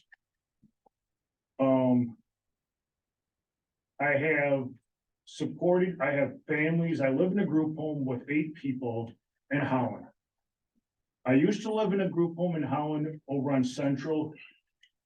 The only thing that happened there was the staff there, they would abuse me. My real dad, he abused me when he kind of like, he was an alcoholic. he would throw me cut across my bedroom wall. When my mom and him were together. And the only thing I would like to say is, I'm a outgoing person. I do not. You can't think bad things about me. You can't think things about other people. I mean, I live with two people that are in wheelchairs. There's people that support me at Momentum Center. Please do not shut it down because I would cry. And there's other things I would like to say too. I like to be at the Momentum Center. I like to do things there. The only thing that I like to do is I like to draw. And I like to wear makeup. But I don't think that people I mean, anything like wearing makeup or wearing any gross clothes. I mean, that's James. the way I am. Excuse me, but your time has elapsed. The 3 minutes are done. Thank you.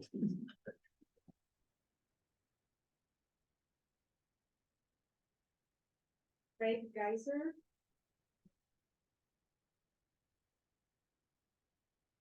Craig Geiser, and I live in Holland.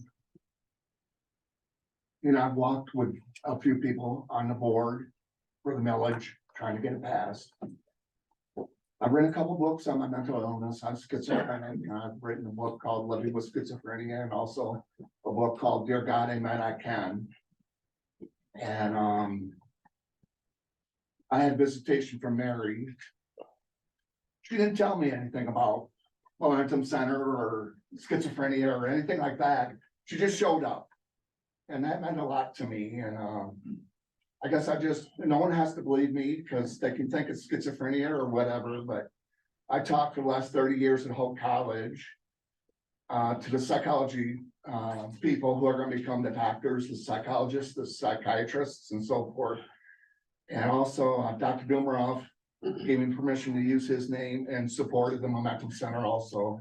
He's a big fan of it. And when I'm up on the psych ward, I tell people about the Momentum Center. When I'm at Hope College, I tell people about the Momentum Center and so forth and how it's helped me.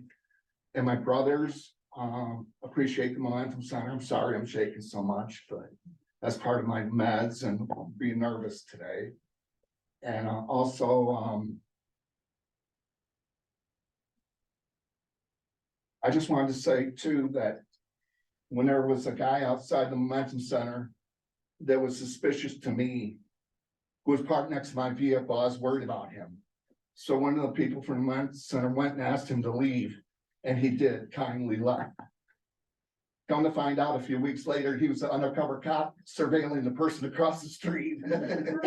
So it was my mistake, but he was doing his job, and the lady in the Momentum Center was doing her job also.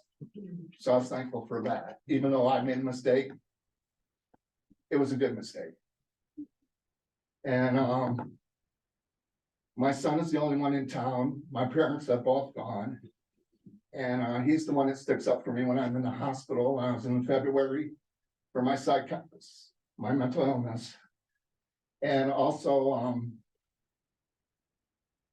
I come back to earth. And if you need to know anything more about mental illness, you can take a look at the books I've written.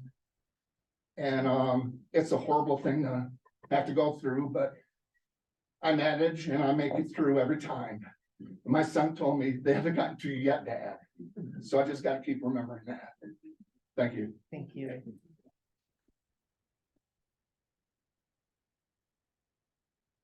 Folks, Pahalski. I'm Hope Spielski. I live in Holland. I'm here to speak about the Momentum Center. I believe you should renew the funding because I really like it there and it helps my mental health a lot. It is somewhere I can go when there is nowhere else to go. If the Momentum Center went away, I would just be sitting at home, isolated in my depression. Please renew our funding. Thank you.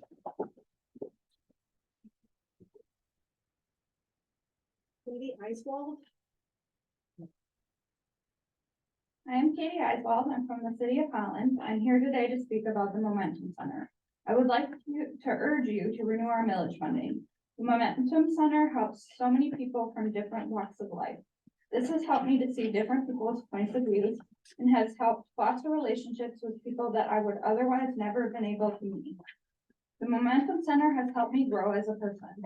I have gained life skills that I previously have not had. The Momentum Center has been one of the only safe places I have ever had. It has been a light in my darkness. As someone who is chronically suicidal, the Momentum Center has given me a place to go when I feel those dark things. The Momentum Center has literally saved my life and expanded my hope. As I am asking you to please renew our funding to help continue this great things that the Momentum Center does. Thank you.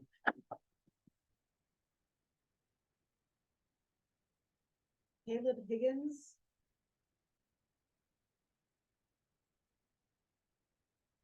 Yes, I'm Caleb Higgins. I live here in Holland, and I'm with the Holland Momentum Center.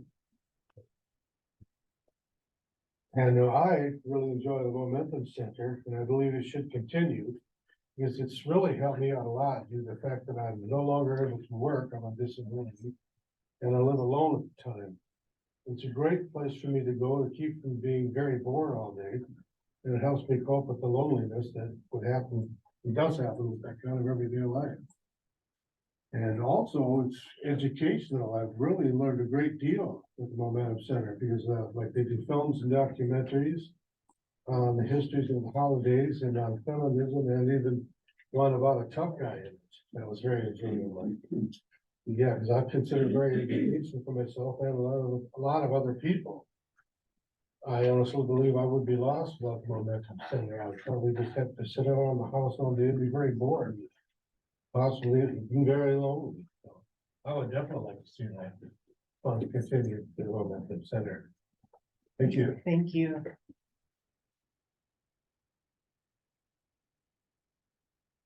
Julia Davy. Good afternoon. I'm Dr. Julia Davy and I'm from Rodstown. Until my retirement about a year and a half ago, I practiced general pediatrics in Grand Haven for 27 years.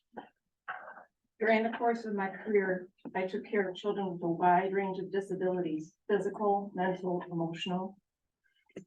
One of the things frustrated me the most is the lack of services for children with social and emotional difficulties.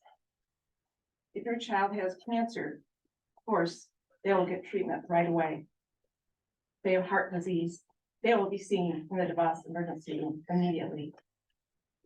However, if they have social or emotional difficulties, they may wait months for any meaningful help if they can obtain any at all.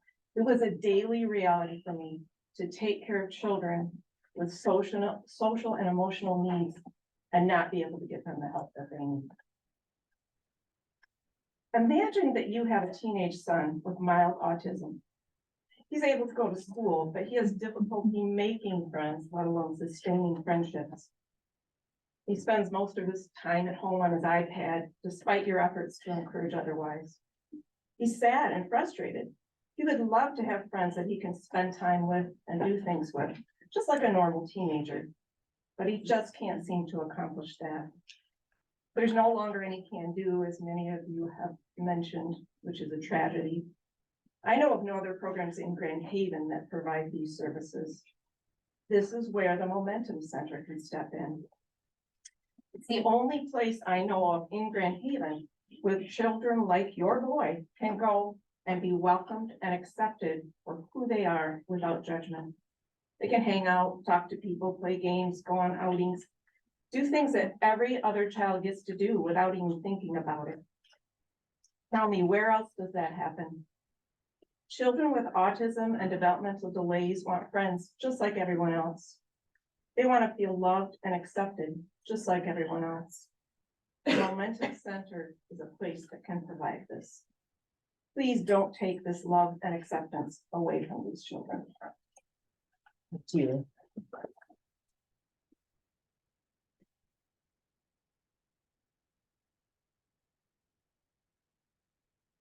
Luke Center.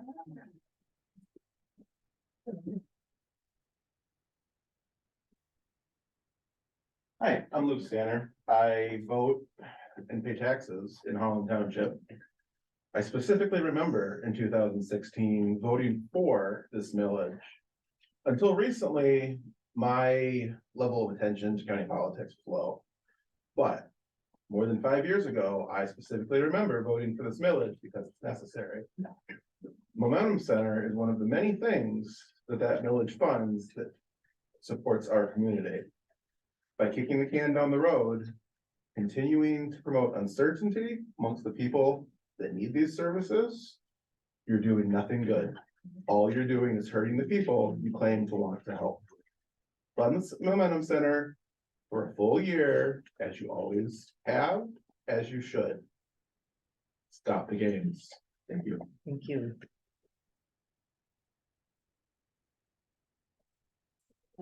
Okay. So everyone will win first and then. Okay. Yes.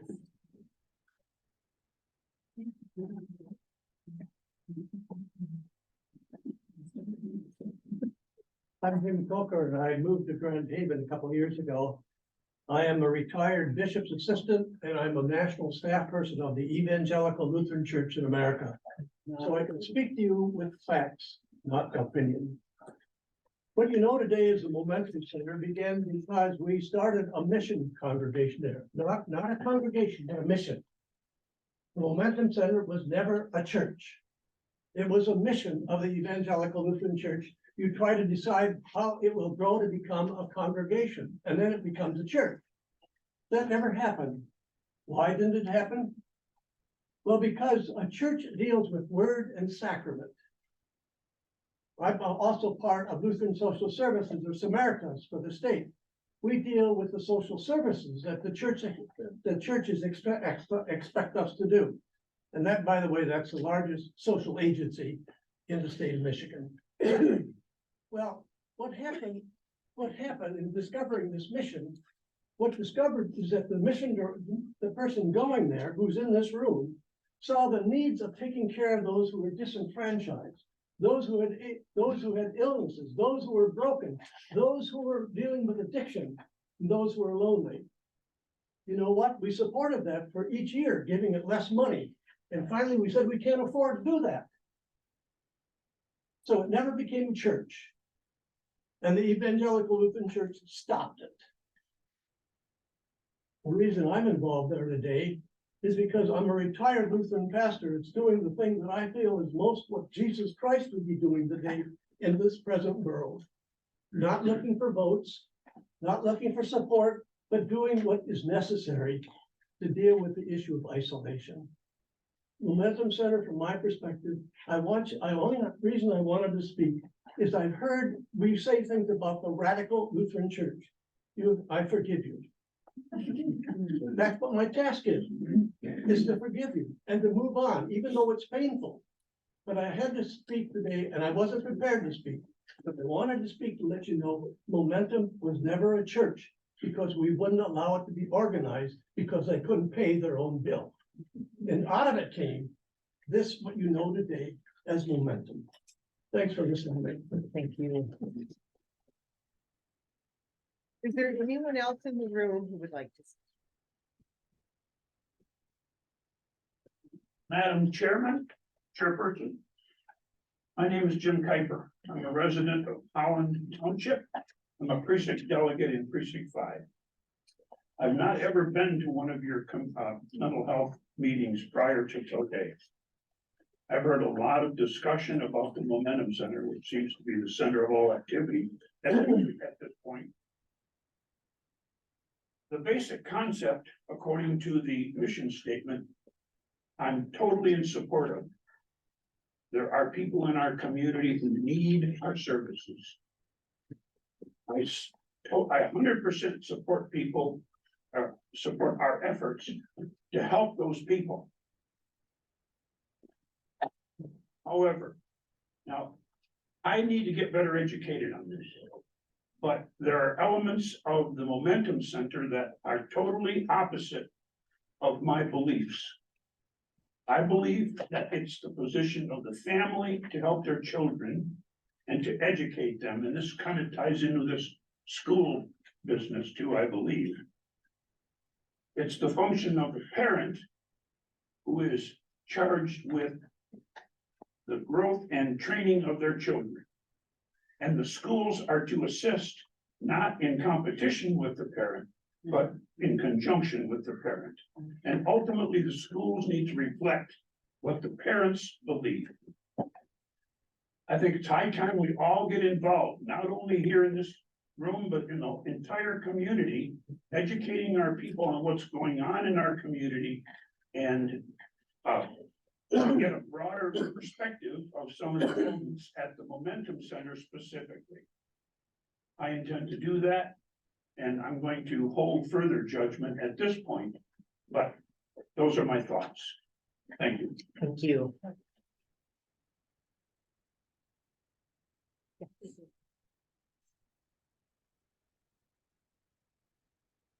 Hi, Nicole Troutman, Holland. I didn't come here today with a plan of speaking. But after hearing a lot of what was said today, I decided maybe I should. I chose to speak, after hearing a lot of lies, slander, and parroting of false information. I encourage all of you who are here speaking out against the Momentum Center to do your own research instead of repeating the lies you hear, with no factual backing. You spoke of mixing populations and didn't realize that co-occurring disorders is very common, and it's a common occurrence, in fact, in most funded places, most of the places here that are funded by CMH. Building Men for Life is a funded program by here. They treat men with substance use disorder. Most of those men have mental health disorders as well. SOBAR, also funded by Building Men for Life, same thing. CMH of Ottawa County, you treat mental health and addictions, both. Howland Hospital, in fact, treats both, and in their mental health ward, treat both people with mental health and substance use disorder. Same time.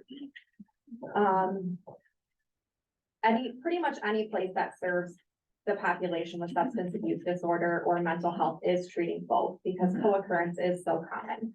Substance use and mental health often come in pairs. So saying we should be separated is a very uneducated perspective. I'm a Michigan certified peer recovery coach and a person with co-occurring mental health and substance use disorder. I also work for the Momentum Center. Of all of the social and rec programs on the CMH chopping block, right now, Momentum has been singled out. This is why you only hear our people here speaking. I've heard several times, why is nobody else's program people here speaking? There's also no one else here speaking against any other program but us. We're the only ones being spoken about, so we're the only ones who need to show up today to speak on our behalf. We're the only ones being attacked. Because you've decided that we don't fit in your box and we should suffer the consequences you have deemed we deserve. I wish you well with spreading of your hate into the world, and I've seen several of you that have been speaking out against us sitting here and laughing and snickering while other people are sharing their opinions, and I would like to say that I hope you have the day you deserve. Thank you. Yes. Hi, my name is Mary Security and I'm in Georgetown Township. I also did not intend to speak today. I came to listen. However, I think I would like to introduce myself. My name is Mary. I'm autistic. I have an anxiety. I went through adolescence with no autism. My form of autism was not autism in girls, was considered exceedingly rare, and only the most strongly affected people were even considered autistic at that time. I can tell you story after story of the isolation I endured, while no one around me seemed to recognize, because I learned to take it, to fit in, because it was the only way to surround me. I've never publicly said this before, but I considered suicide long-standing bullying and exclusion I went through. However, I figured what they wanted most of all was me gone, so I refused to do it. I was lucky, I was tough, and when I went to college, I was blessed to be put on an honors tour where there were other people like me. Other people who could say, here's my piece of the social. Here's my piece. And we could together piece it together and instruct each other and let each other have the basic skills that everyone else seemed to have that we didn't know instinctively. I can make eye contact with you today because I have learned how. This is a conscious decision. I've learned how to seem like just another person in this room because that is a conscious decision in my 54 years that I have had to make and go through. Had there been a social support system, it would have been life change. I ask you, even if a system is not perfect, let's work with it. Let's look at it, let's fund it, let's take a year and evaluate it. And the most important piece is let's talk more to the people who receive those services when evaluating whether this program is valid. Thank you. A hand in the back. My name is Christine Holford Gray. I live in Grand Haven Township. I'm a retired educator, having spent 38 years in the classroom. During those years, we learned how to teach children in the least restrictive environment, adapting the classroom and our teaching styles to provide pathways for all students to succeed to the best of their abilities. I believe that concept should apply to all members of our community. And so I have a hard time understanding why some members of the board or the community are so interested in cutting the mental health millage funds to one of the 4 programs in Ottawa County which serves people with mental illness, addiction, or disability. When Ottawa County proposed the special millage to provide funds for mental health services, I was in full support. I even knocked on doors and distributed flyers. When town hall meetings determined that places that provide opportunities to make social connections were needed in the community, I became a supporter of that concept. And when the Momentum Center was formed, I became a member, a volunteer, and I am a monthly donor. I see what a profoundly positive impact the Momentum Center has had on the lives of the members, the staff, the volunteers, and the community. I have seen the data that shows significant reduction in depression and anxiety for members who avail themselves of the services provided there.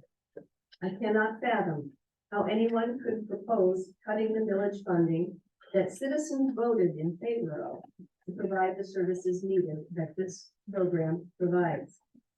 I've been to a few of these CMH board meetings. I've heard Momentum Center members and volunteers open up and speak from their heart, sharing how profoundly important the programs and opportunities at the Momentum Center are for their well-being. I've heard clinicians and providers voice their support and question this board about how the services provided would be replaced if funding for social and recreational programming is withdrawn.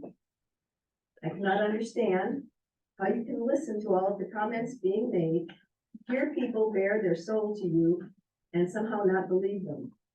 How can you deny that their lived experiences are somehow not as valid as yours? How can you be so convinced that your own beliefs are so important or so valid that you refuse to actually hear what these people are saying to you? How many of you have spent some time at the Momentum Center to see what goes on there? What is it about the Momentum Center that causes you so much fear that you wish to see it fail? Thank you. Anyone else in the room who would like to speak? I'm Dr. Ed Swart. I've spoken here before. Once upon a time, I was the clinical director for Ottawa County Community Mental Health, your clinical director, who attended your meetings in order to provide you with a clinical perspective on the decisions you make. One of the things I'm troubled with today is how we're looking at the role of the board and what it is that the community asks you to do. The board's role is to oversee and to enable, as we've written here today, to enhance the quality of life for residents.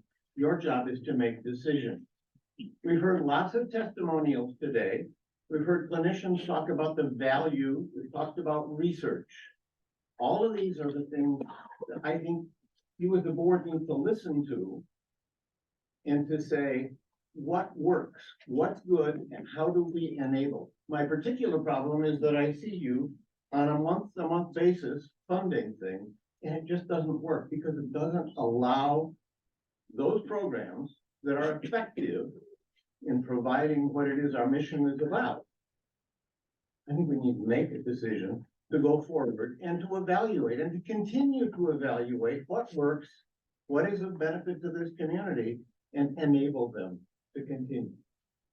I strongly encourage you not to just fund for a month, but to fund long-term and allow people to plan the services that best enhance the quality of life for our residents. Thank you. Did we get everyone in the room who would like to speak? My name is Dina Arner. I vote in Howland Township. This is my first time at one of these meetings. And I've heard so many wonderful and eloquent talk about what a good job the Momentum Center does and why we need it. So I'd like to talk for a minute about how you make a decision. It would be nice if you had the courtesy to listen when people are talking instead of having side conversations. That's really rude. You're not gonna be lectured, thank you. Of course not. I'm just your boss, since I pay your salary.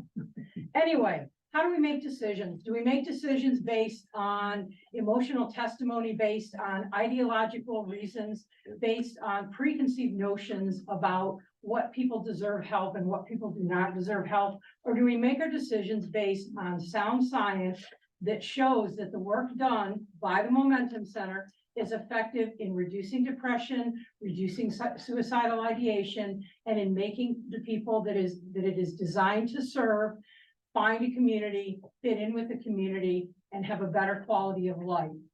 If you want to make your decision based on that sound science, that's great. Then I have hope that you will give the Momentum Center some sense of continuity by funding it for more than 1 month at a time. If you fund them for 1 month at a time, they can't possibly plan for anything longer than 30 days out. That is no way to run any healthcare resource. You need to have some long-range planning, and you cannot do that if you don't know you're going to be there 6 months from now. Or you could choose to make the decisions the way I have unfortunately seen this new Board of Commissioners make many decisions, by ignoring half of your constituents, by ignoring sound science, by ignoring what works, by ignoring what is best for this community, and serving only your narrow ideology and your narrow preconceived biases. And on that notion, I would really like to know if I've been magically transported to the 1950s or the 1920s, when anti-racism is apparently a bad thing. I mean, I grew up in the 70s, and even back then I knew that racism was bad. And being against it was the good side. It's kind of like it's bad to be anti-fascist. Really? Apparently I'm left to believe that those people who have a problem with anti-racism are pro-racist. That's the other side of the coin. Get out your white sheets and just make it apparent to the rest of us, instead of hiding behind whatever ideology makes you think it's okay to be for racism. Thank you. Anyone else in the room? I'm sorry. Next. I'm Denise Newhouse, and I live in Howland Township. I'm here to talk to you, not the Momentum Center. I have 2 special needs children who are IDD and MI, I guess. And the one, she lives at Kind Rest. And right now they're talking of putting her into supportive independent housing, which I think is going to be a disaster. But they want it to be, they're telling, community mental health is telling me, we have no supportive independent housing in Ottawa County. They said my choice is Cutlerville near Pine Rest, which is not the nicest neighborhood, or Muskegon. My daughters brain was bathed in alcohol while she was being formed in her mother's womb. We have fought everything, and now they want to put her there. And she's been in specialized residential in Muskegon, in Flint, in Kent County, because we don't have it here in Ottawa. I don't know how I'm supposed to help her that far away. And it really scares me of what's gonna happen to her. Because she has brain damage. I mean, it's organic brain damage from alcohol. You know, and the same situation, our son, he will be 28 in less than a month, and he has autism. He's been living with us since February because there's nowhere to live. And things aren't getting any better because on their $914 a month, there is no place for them to live. Section 8 housing, you have to jump through all these hoops and be homeless living somewhere, which my children can't do. And still, there is not that much Section 8 housing in Ottawa County. I've lived in Ottawa County for 59 years. I love Ottawa County. I love Zealand. And I just want to know why my children cannot live in this area. If we wanted to live in a different part of town, you know, we would have chose a different town. But my big thing is supportive, independent housing. I mean, anything to make it safe for her. She's going to need staff to come in because otherwise she's going to end up incarcerated or dead. Because she doesn't have the mental facilities to do this. She won't know how to manage food money and make food and get food safely. But yes, that's just my concern. Thank you. Thank you.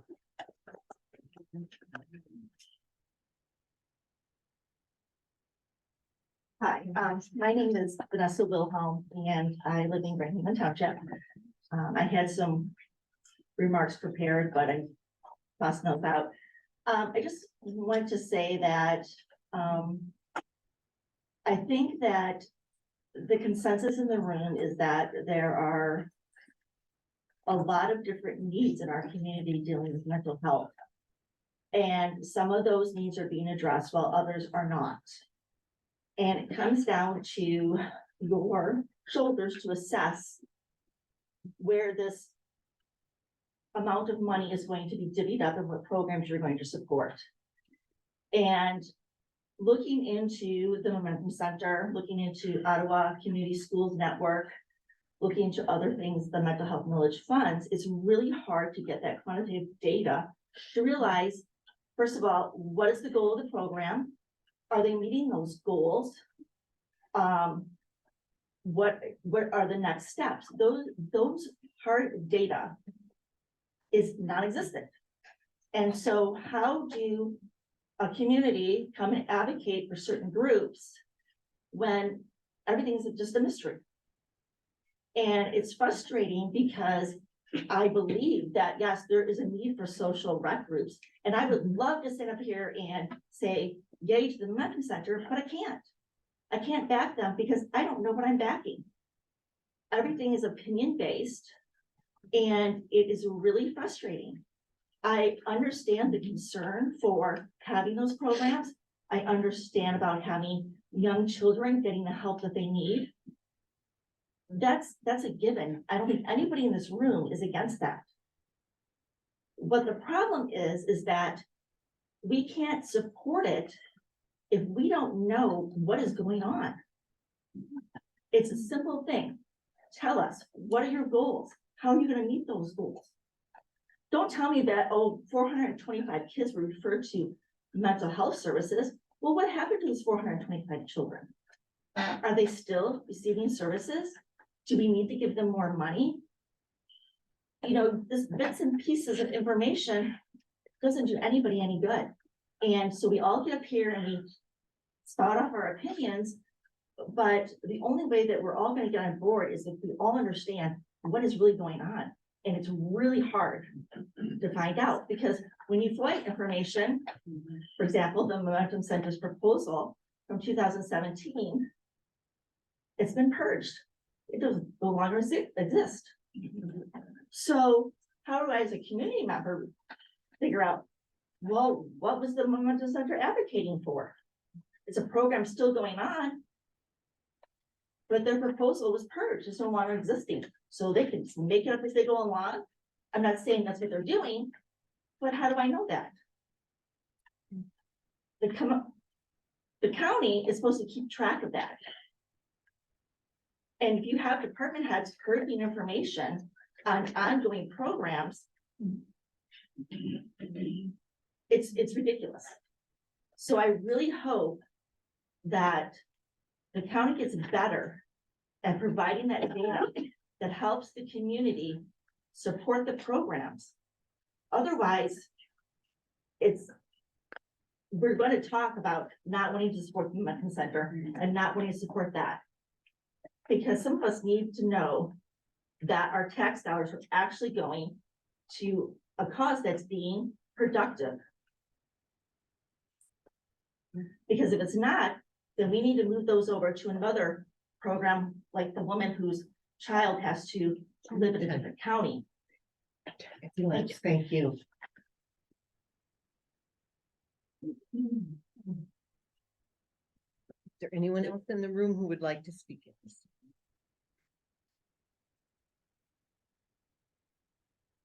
My name is Renee Layton, and I live in Robinson Township. It's a very emotional topic, and I don't have children with needs like this, but I do feel like that it is a worthy cause for taxation to help with. But because we're doing that, we have to be stewards. We need to make sure that what we support is, I kind of want to piggyback on what the last lady was saying, that we want to make sure that our money is going to places that,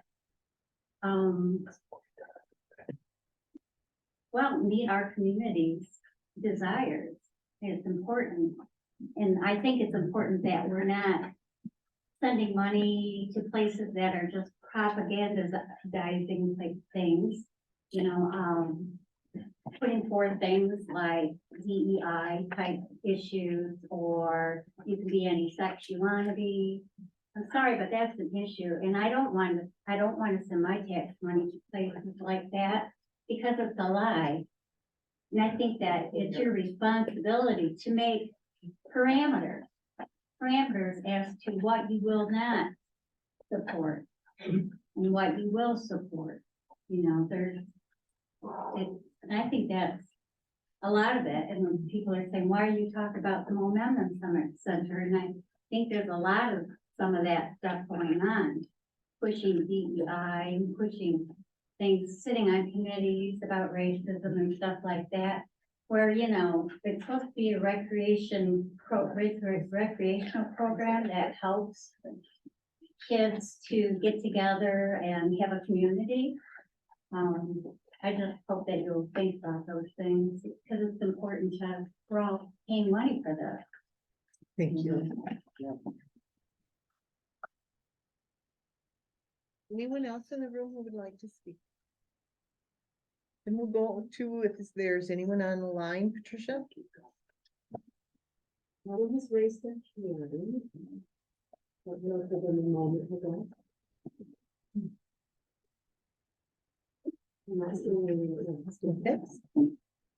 Thank you. We'll move on to our consent items on our agenda, item number 5.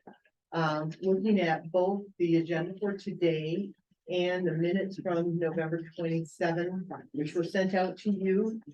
Please note that we do have one amendment to today's agenda.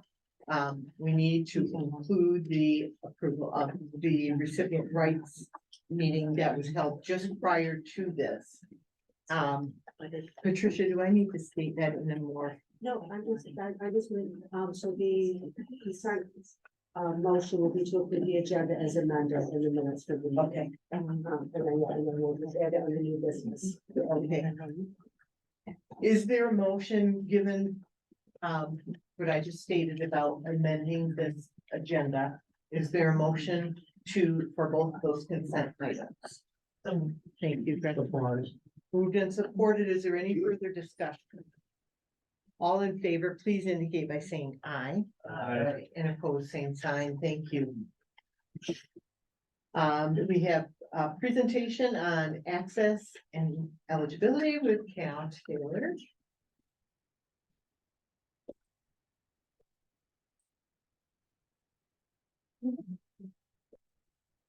They'll sit at the table, so you can hear me better. Thank you. Yeah, just let me know. Oh, Jimmy, it's been 19.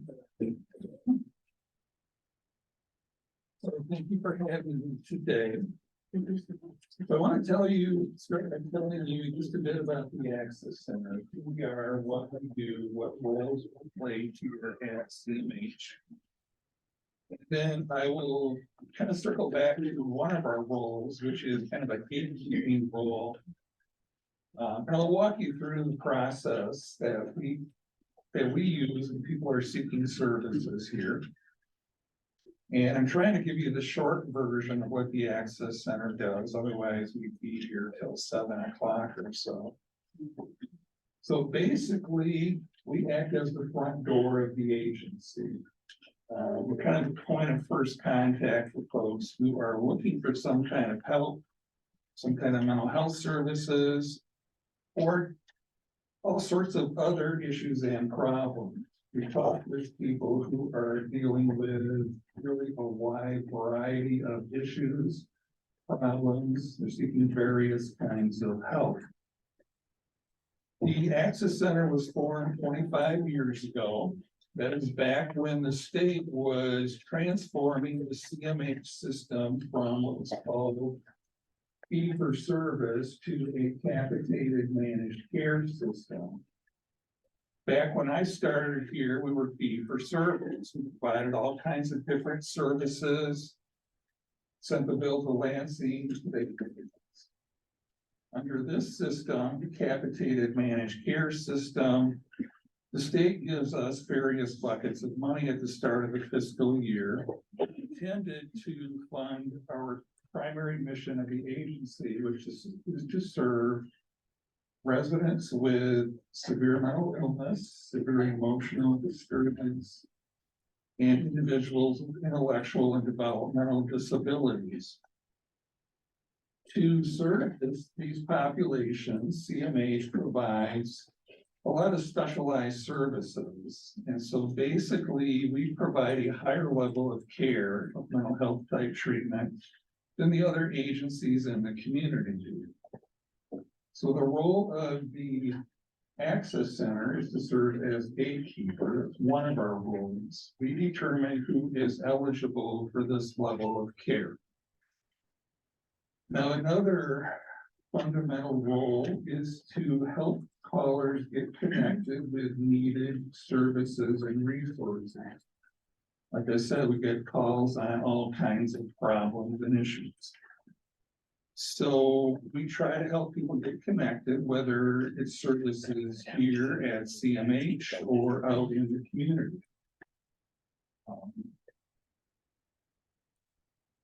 And these two roles kind of go together. We talk to a lot of people who have complicated issues, complicated situations. It's often not one problem, it's often 4 or 5 mixed together.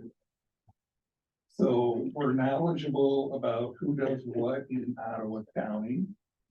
We're trying to help people get connected. We're trying to help people find the best fit for their needs, their situation. Trying to help them get connected as efficiently and easily as possible. I just wanted to mention one of the programs within the Access Center. It's called the Navigator Program. This is something we started almost 4 years ago now. It is millage funded. We have 4 staff that we call navigators. 3 of them are bachelor's level mental health specialists. One is a clinician. So the navigators help out with these two fundamental roles. So the navigators help out with phone screening, that is talking to people that are calling us, checking out what's going on, sorting through what the needs are, helping people get connected. That was one of the primary goals of the navigators, was being able to spend time with someone, check things out in more detail, sort through these often complicated problem areas, and try to help them find the best fit. We also do some crisis follow-up. So navigators will call people the next business day after they were seen by our crisis staff, say in the hospital. We also do follow-up calls to people who are being discharged from the inpatient hospitals. We're basically checking, how are you doing? How have you been doing since you spoke with our crisis staff or since you got out of the hospital? Looking for any need for assistance, checking on their status, and so forth.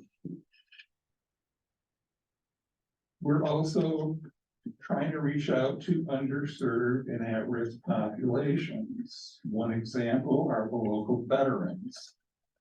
Our navigators have interacted quite a bit over the years with the LRE's Veteran Navigator.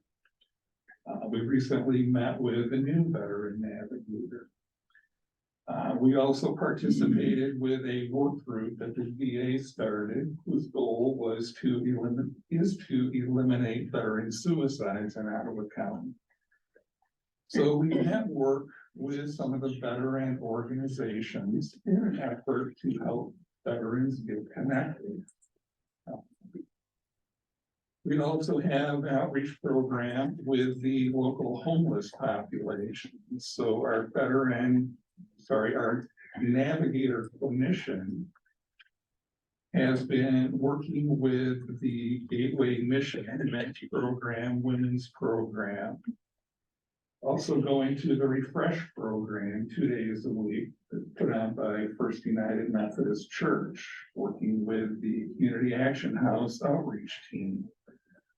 Because a lot of the folks who are homeless also have mental illness issues, substance abuse issues, and they often fly under the radar. They're not likely to call up CMH and say, hey, I want to come in and get counseling. So we're trying to reach out to them. So that's just a bit about what the navigators do and what we do in the Access Center. So basically, we're that point of first contact. We're interested in what does the person need? What are they looking for? Does that fit with what community mental health does?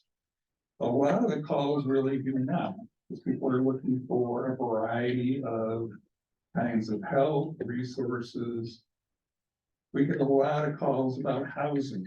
The homeless issues here in Ottawa County are pretty severe, as they are nationwide. People are looking for prescribers, medical care, food. So we get a lot of calls that are not necessarily CMH level service requests.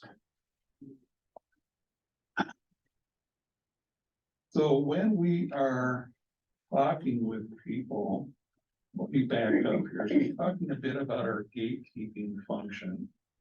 Want to explain that a bit further. So it's important that we have a mechanism to accurately determine whether someone meets criteria for the services here at CMA. Because we do provide that higher level of care. We are funded for that higher level of care. So we have to accurately identify who fits that criteria. And it's not a simple process. Each of the populations has a different set of eligibility criteria. These criteria are set by the state. We are required to use them. So, for example, services to adults with severe mental illness, that's one. Intellectual developmental disabilities, a different set of criteria. For children, there's infant mental health, there's SED 4 to 6, 7 to 17, 18 to 21, and then the autism program. So we have to apply a variety of criteria. We're sorting through a lot of different issues, variables, and so forth. So anyway, just a bit about what we do. And we're trying to do this in a way that's as fair and equitable as possible. You can kind of think of it, say, as an umpire in baseball. They're supposed to be calling the balls and strikes, applying the rules as evenly as possible. And not everybody's happy with all the calls they make. So as a gatekeeper, sometimes we're saying no to people, or referring them elsewhere. That's part of the process. I kind of see it as a stewardship function in some ways. We are responsible for that front door, for determining who's eligible for that higher level of care. So with this gatekeeping process, that is determining who is eligible, I'd like to explain just a bit more about how that works. It's basically a two-step process. It starts with the initial phone call. We call it a pre-screen or a phone screen.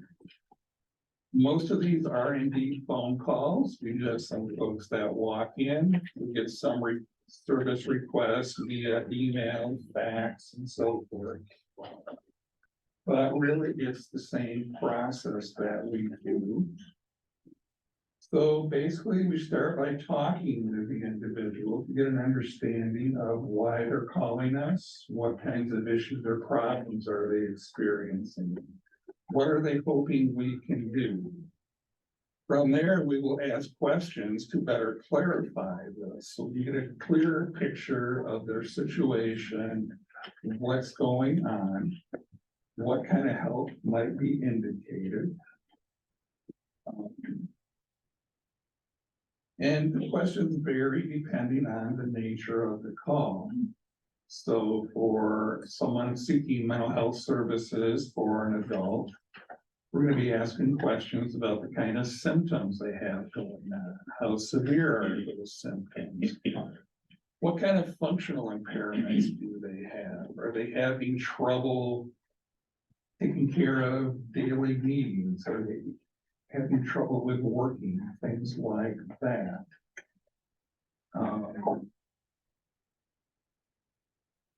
So we're trying to get a sense of the nature of the problem, how severe it is. We're also ruling out risk of harm. Is this a mental health emergency? If so, we make a referral to our crisis team.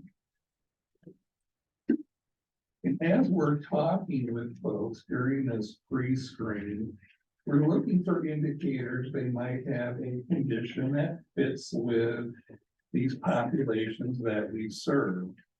We're looking for indications of possible severe mental illness, severe emotional disturbance, intellectual or developmental disabilities.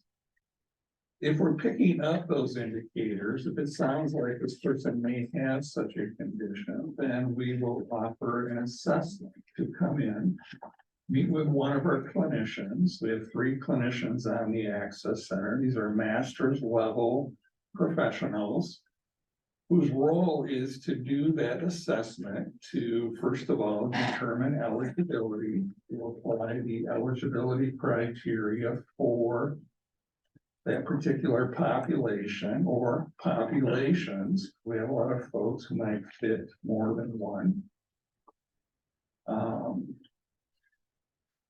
That appointment is offered within 14 days of the service request, which is a state requirement. We tell people They're welcome to bring someone in with them if they wish, family member, friend, whomever. And we give them some input on what will be happening there. We ask them to come in 15 minutes early. There's a bit of paperwork to do. You tell them the appointment can go between 1 and 2 hours. Some of these we do by video, by telehealth. Most of them are face-to-face, done either here at the Highland office, Grand Haven, or Hudsonville. We do some in the community, particularly at Highland Hospital, Robert Brown Center, and so forth. Now, if we're not sensing that this is a kind of case that might fit with CMA's level of care, then we are talking with the individual about other types of service, other referral options, and we'll explain why. A lot of the folks we're talking with have conditions that are more in the mild to moderate range of severity. It's not sounding like they need our level of care, or maybe they're looking for certain types of services. Maybe they just want medication services. We don't do meds only as a standalone service here. So we will refer folks to community providers and various other community resources. If they need help getting connected, our navigators can assist with that. We try to educate people on how the system works, the kinds of resources that are available in the community, and so forth.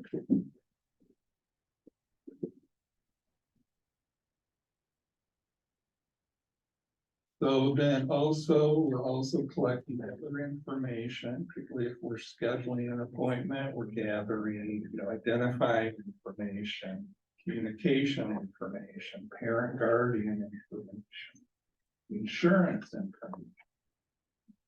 So we ask a lot of questions. The phone calls vary in length. They can be just a few minutes up to an hour or more. In particular, the navigators may have multiple contacts with an individual.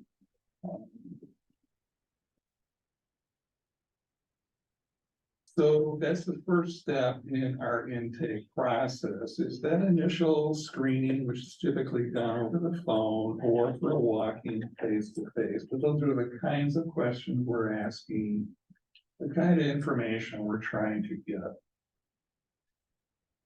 So the assessment, as I said, typically it's face-to-face, sometimes it's telehealth. Person arrives, they're given some paperwork to fill out in the lobby. It's a packet of information. Some of it is more demographic. A couple of questionnaires, there's some health information. History of substance use. There's a couple of consent forms, a consent for assessment, that is the assessment we're doing. Also consent for electronic communication. Are they okay with us using email, texting, and so forth? Most people prefer that, but we want their permission to do that. So the clinician is informed that the person is here. We give them a few minutes to do that paperwork. Then the clinician goes out, greets them, brings them back to the office, explains a little bit about what we're going to be doing. Now, the clinician has some information already. So the information that the phone screener got, we have a report form we can print off, gives some information on that presenting problem and so forth. So when I do an assessment, I basically explain to the consumer, what I want to do today is two things. First of all, I want to clarify whether you're eligible for services here at Community Mental Health. So I'll be asking you some questions to help you with that. If you are eligible, I want to go on and complete a full assessment. We call it a psychosocial assessment. That goes into details about family history, for example, employment history, school history, health history.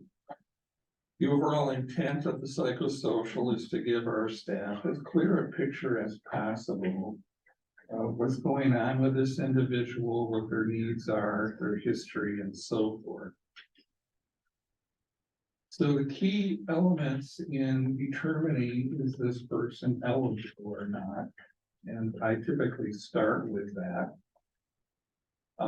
For adults with mental illness and children with severe emotional disturbance, eligibility is based on diagnosis.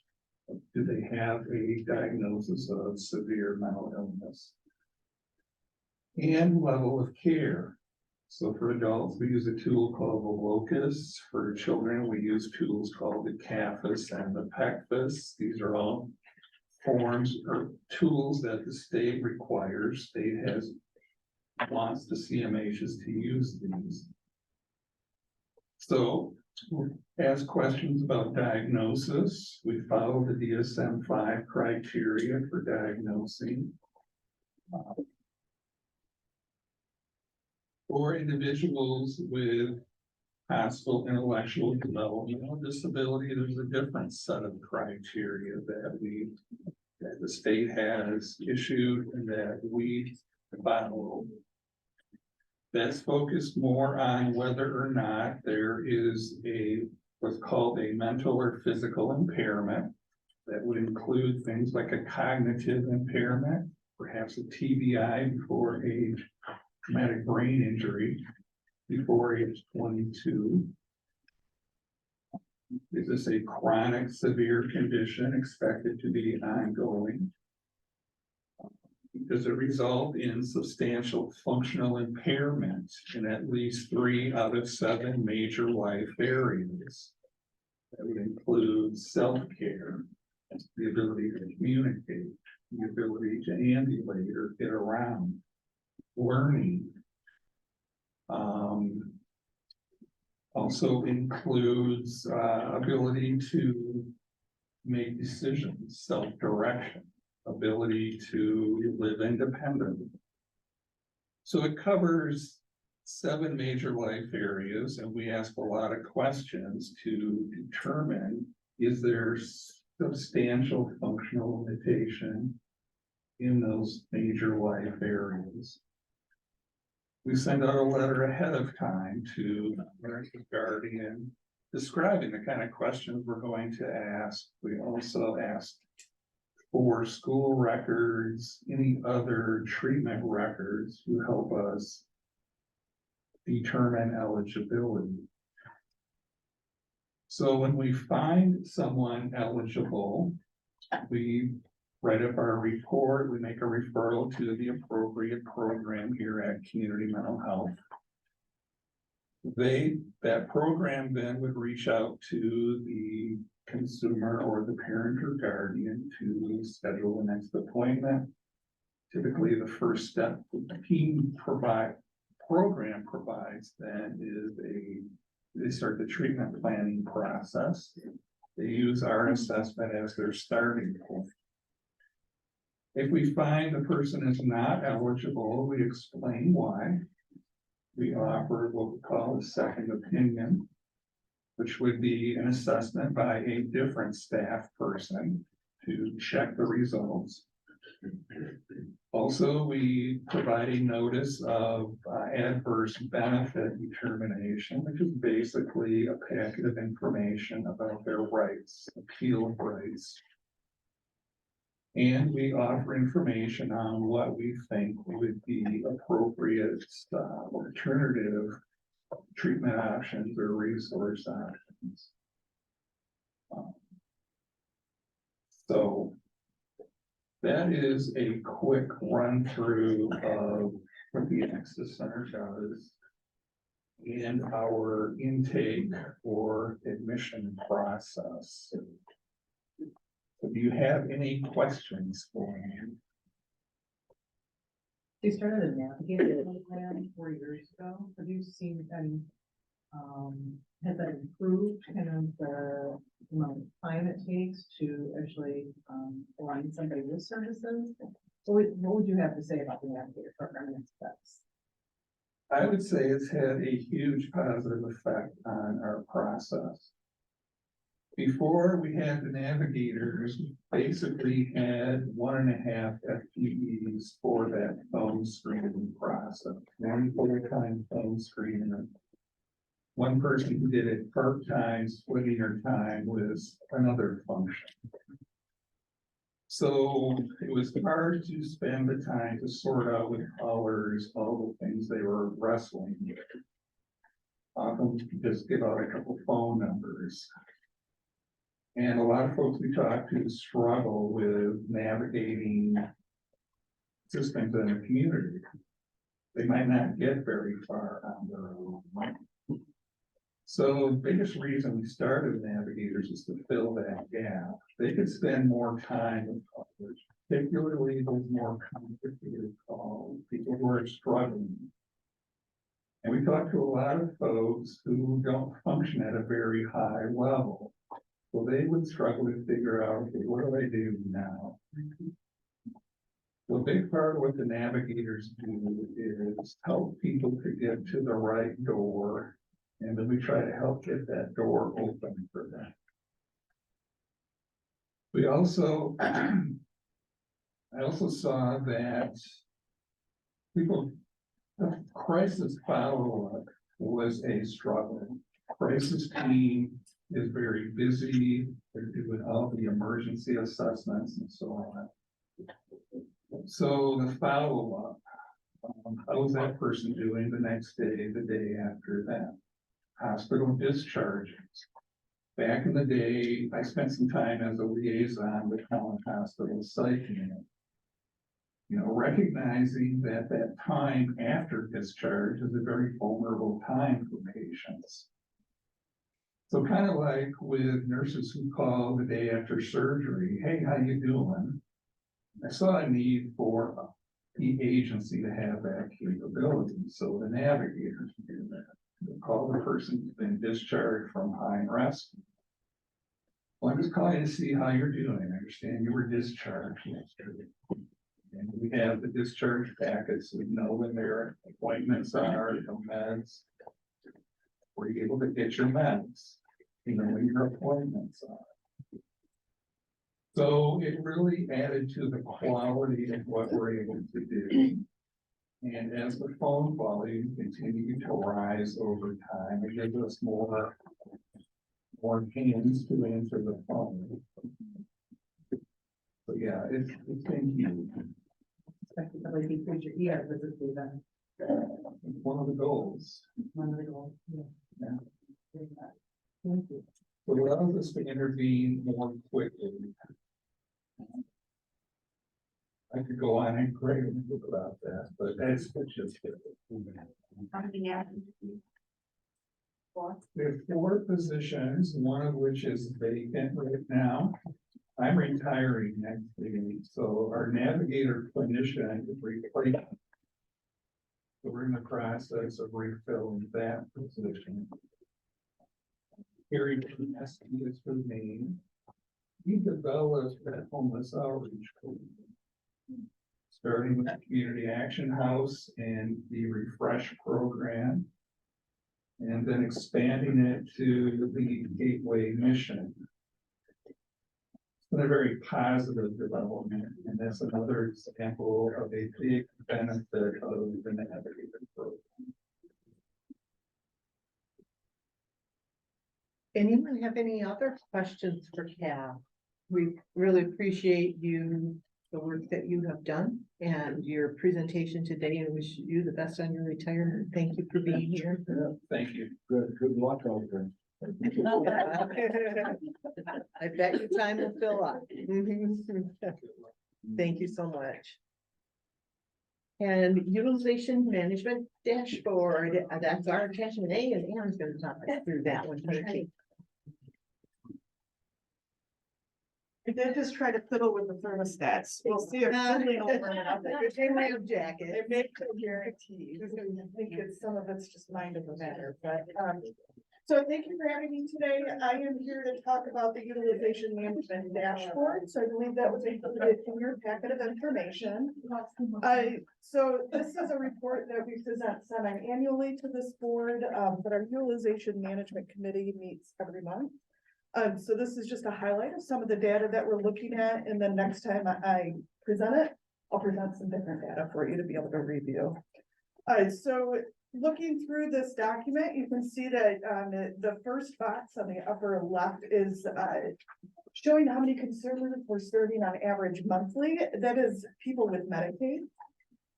So it's looking only at people with Medicaid, not general fund or other programs that we might have. So on average, we're serving about 2,000 people a month. Looking then to the next one to the right, that is our adult needs and strengths assessment. So that's an assessment that is done every 90 days with adults with mental illness to assess where they're at in their treatment. So as you're looking at that, you'll see where we've got declines and improves. For the most part, we're seeing improvements in suicide risk, self-mutilation, depression, and anxiety, but we do see that there's a decline in psychosis. So as we talked about this at our committee, what we feel is happening here is that we're building more rapport with the people we work with. We're identifying more things that might be happening in somebody's life so that we can then address it as they continue in treatment. The next one down is the DD adult needs and strength assessment. So that's for adults with intellectual and developmental disabilities. So this one that you're looking at is actually over a 2-year period, assessing about 425 people. And it shows that all of the people assessed showed an improvement in the key measures connecting with relationship permanence, well-being, natural supports, talents, and inclusion. So that's really what we want to see is people are more included in their community, that they're improving. The bottom left is the FY 2022 hospital readmission rate. So this is an annualized number. FY 22 does feel like it was long ago. We don't have the final FY 23 data in.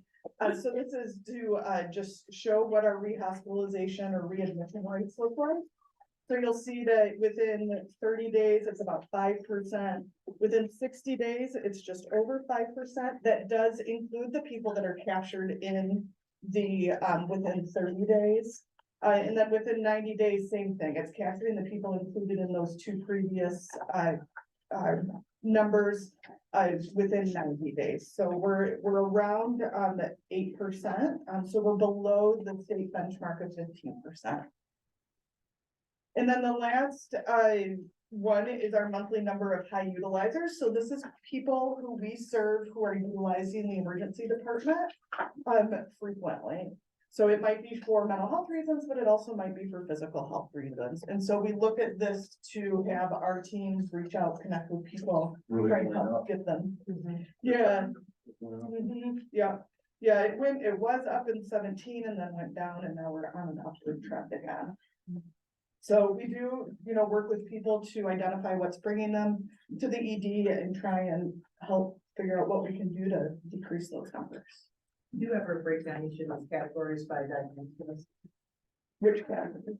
The hospital readmission rate and the monthly number of high utilizers. We could, yeah. Just curious if you would see any kind of trending that way. Yeah.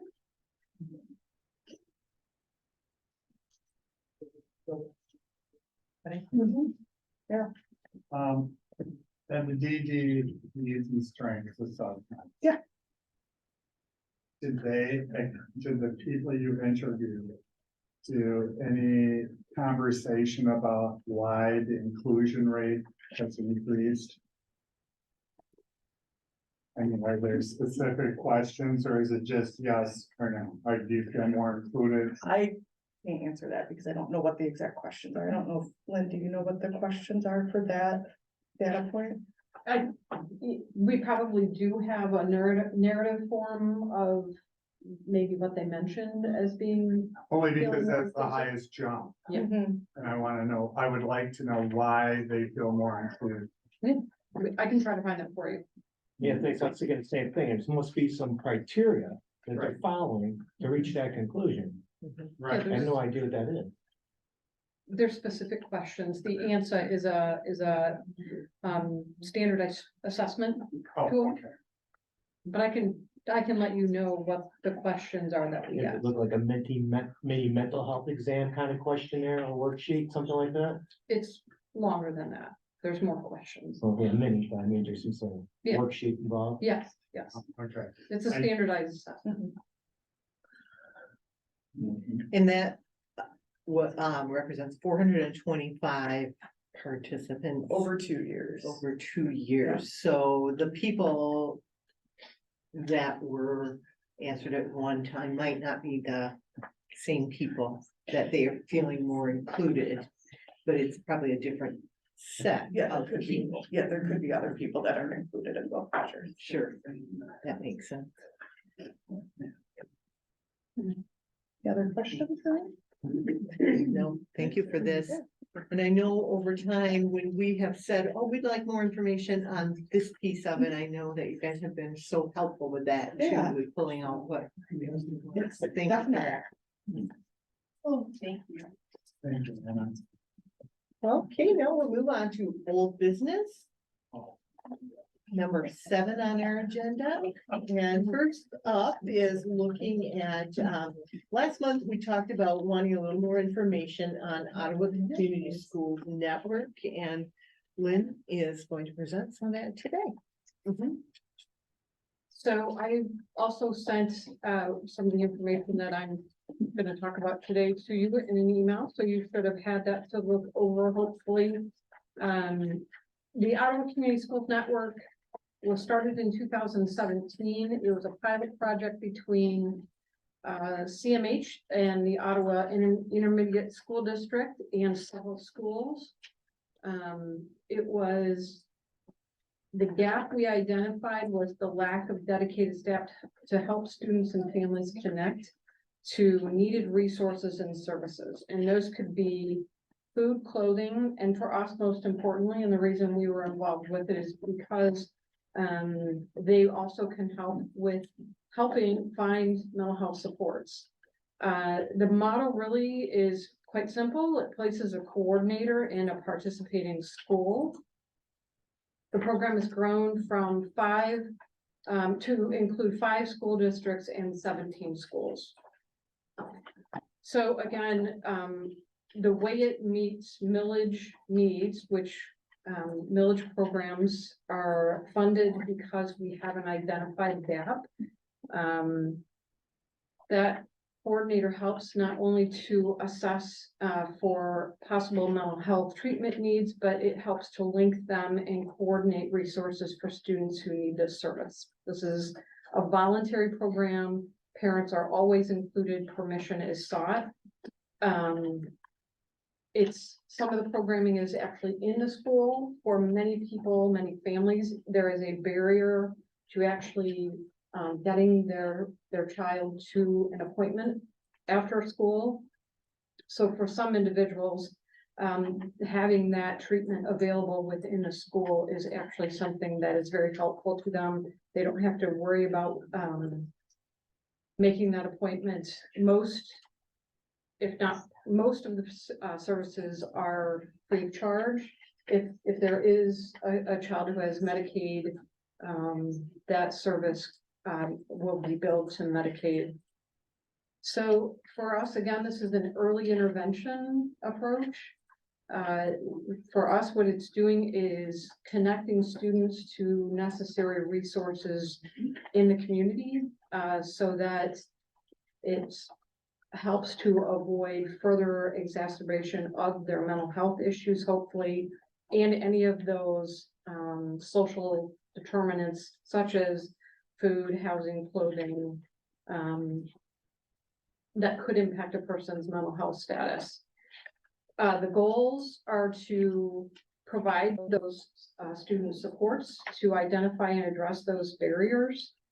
It includes active family and community engagement. So it's working with students, their families, teachers, to help find those, define those issues, and also then find some resources. They do help with some expanded and enriched learning opportunities. Those are facilitated at the school, but, and through the schools. But the, coordinators can help get people connected to those programs. There's quite a bit of data that they collect. I did send along with some of the emails I sent out that this over a year period, there were 316 referrals for mental health services for kids, 356 referrals for clothing, 428 referrals for food, and over 2,000 households were provided those resources. To answer specifically your questions from last time, does this program meet the requirements of the millage? It does. The concerns about mental health services for students was identified as a gap back in 2017 when the program was started, and that there is still a gap with that today. Another question was, how is the program monitored? This program is operated highly in conjunction with the staff at the school. So there is frequent coordination and meetings with building administration, including principals. The staff have annual performance reviews. They produce reports and annual surveys that are available if you'd like to see the detail of those. Another question was, how is reporting done? Myself and another CMH staff sit on the OCSN executive team, along with personnel from the ISD and the schools that are participating. We get monthly status reports on stuff like number served and the types of supports that are provided. Millage funding is specifically spent on helping to offset the cost of the school coordinators in the schools. The bulk of that cost is covered by the individual schools. Another question was how this program might be affected by the change in the OAC's schedule. And most of the coordinators are placed in public schools. They're not at OAC. So that change in schedule doesn't impact them. Another question was related to, don't the schools have their own counselors? They do. I gave a brief description. The difference is the OCSN coordinators focus on integrating those resources and services, identifying student needs, and coordinating those areas where there's that identified needs. School counselors are primarily involved in academic guidance, career counseling, personal development, and crisis response. So I don't think there is much of an overlap between the two. Again, they work collaboratively with school personnel in identifying where those needs are. And then another question was, what does OCSN have to do with the healthy relationship curriculum being taught at the ISD? And there's really no overlap of that. The coordinators are not teachers and they're not teaching that curriculum.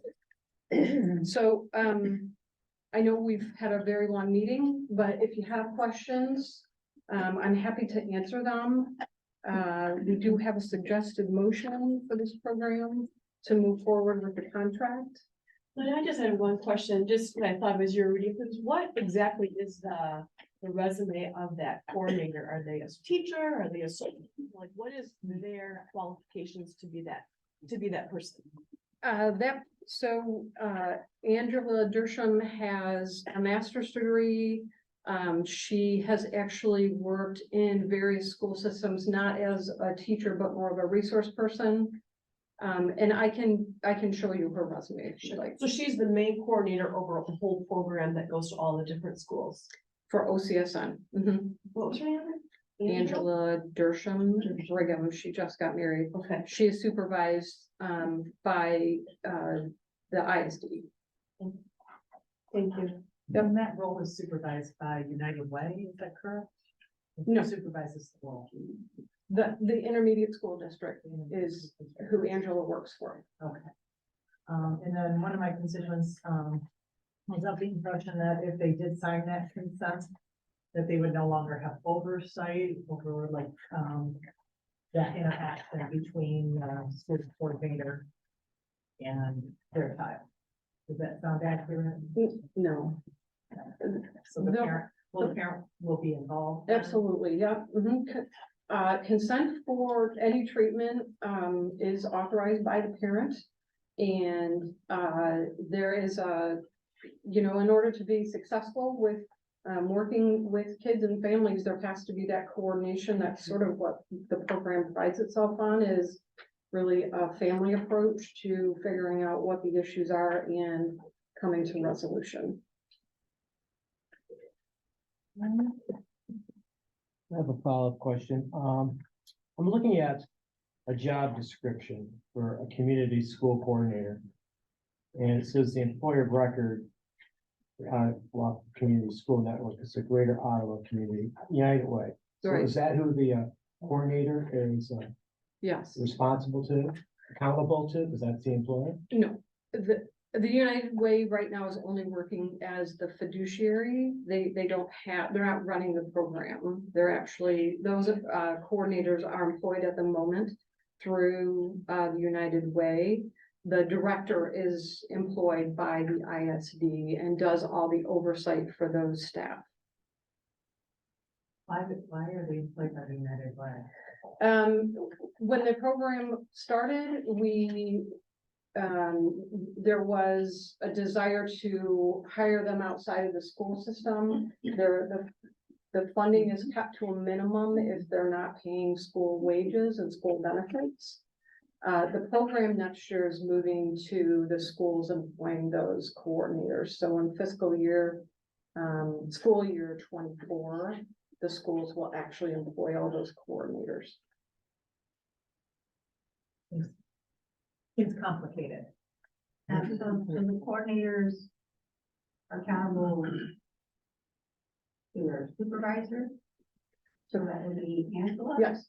Okay, and then who is she accountable to? United Way? No, she works for the intermediate school district. So the board of that intermediate school, she's accountable to them? Yes.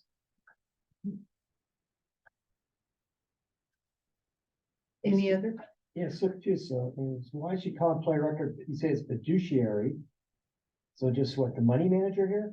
I don't understand why this person, their United Way is called the employer. I'm missing something here.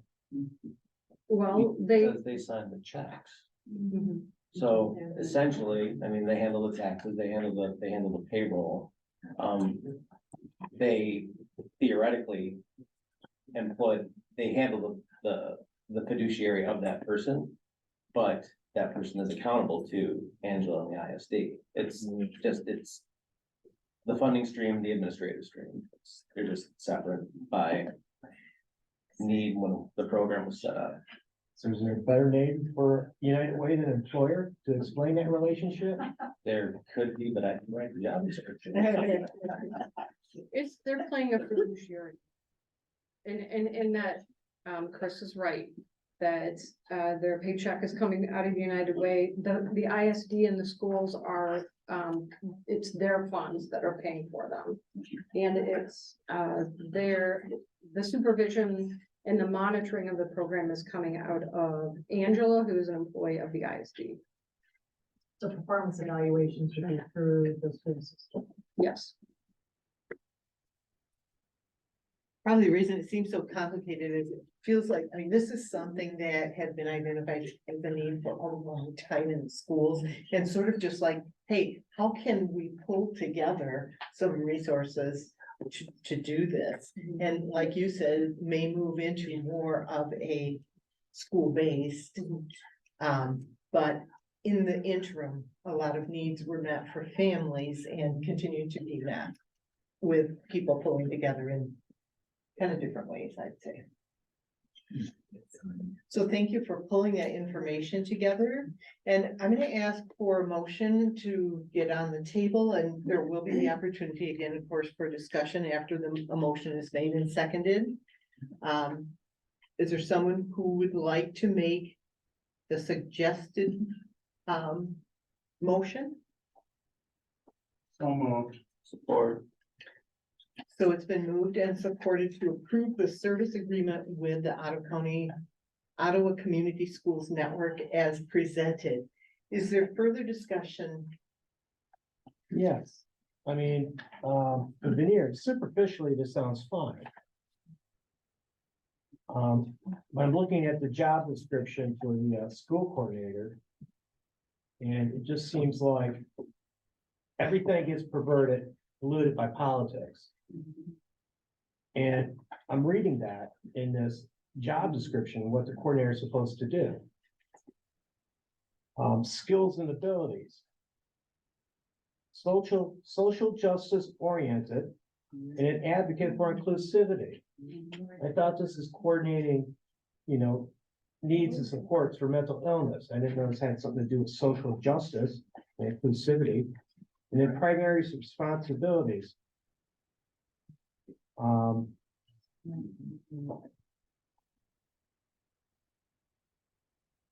Build on community strengths and embrace diversity and inclusion. Does that have something to do with, coordinating these mental health needs? And then it's got, I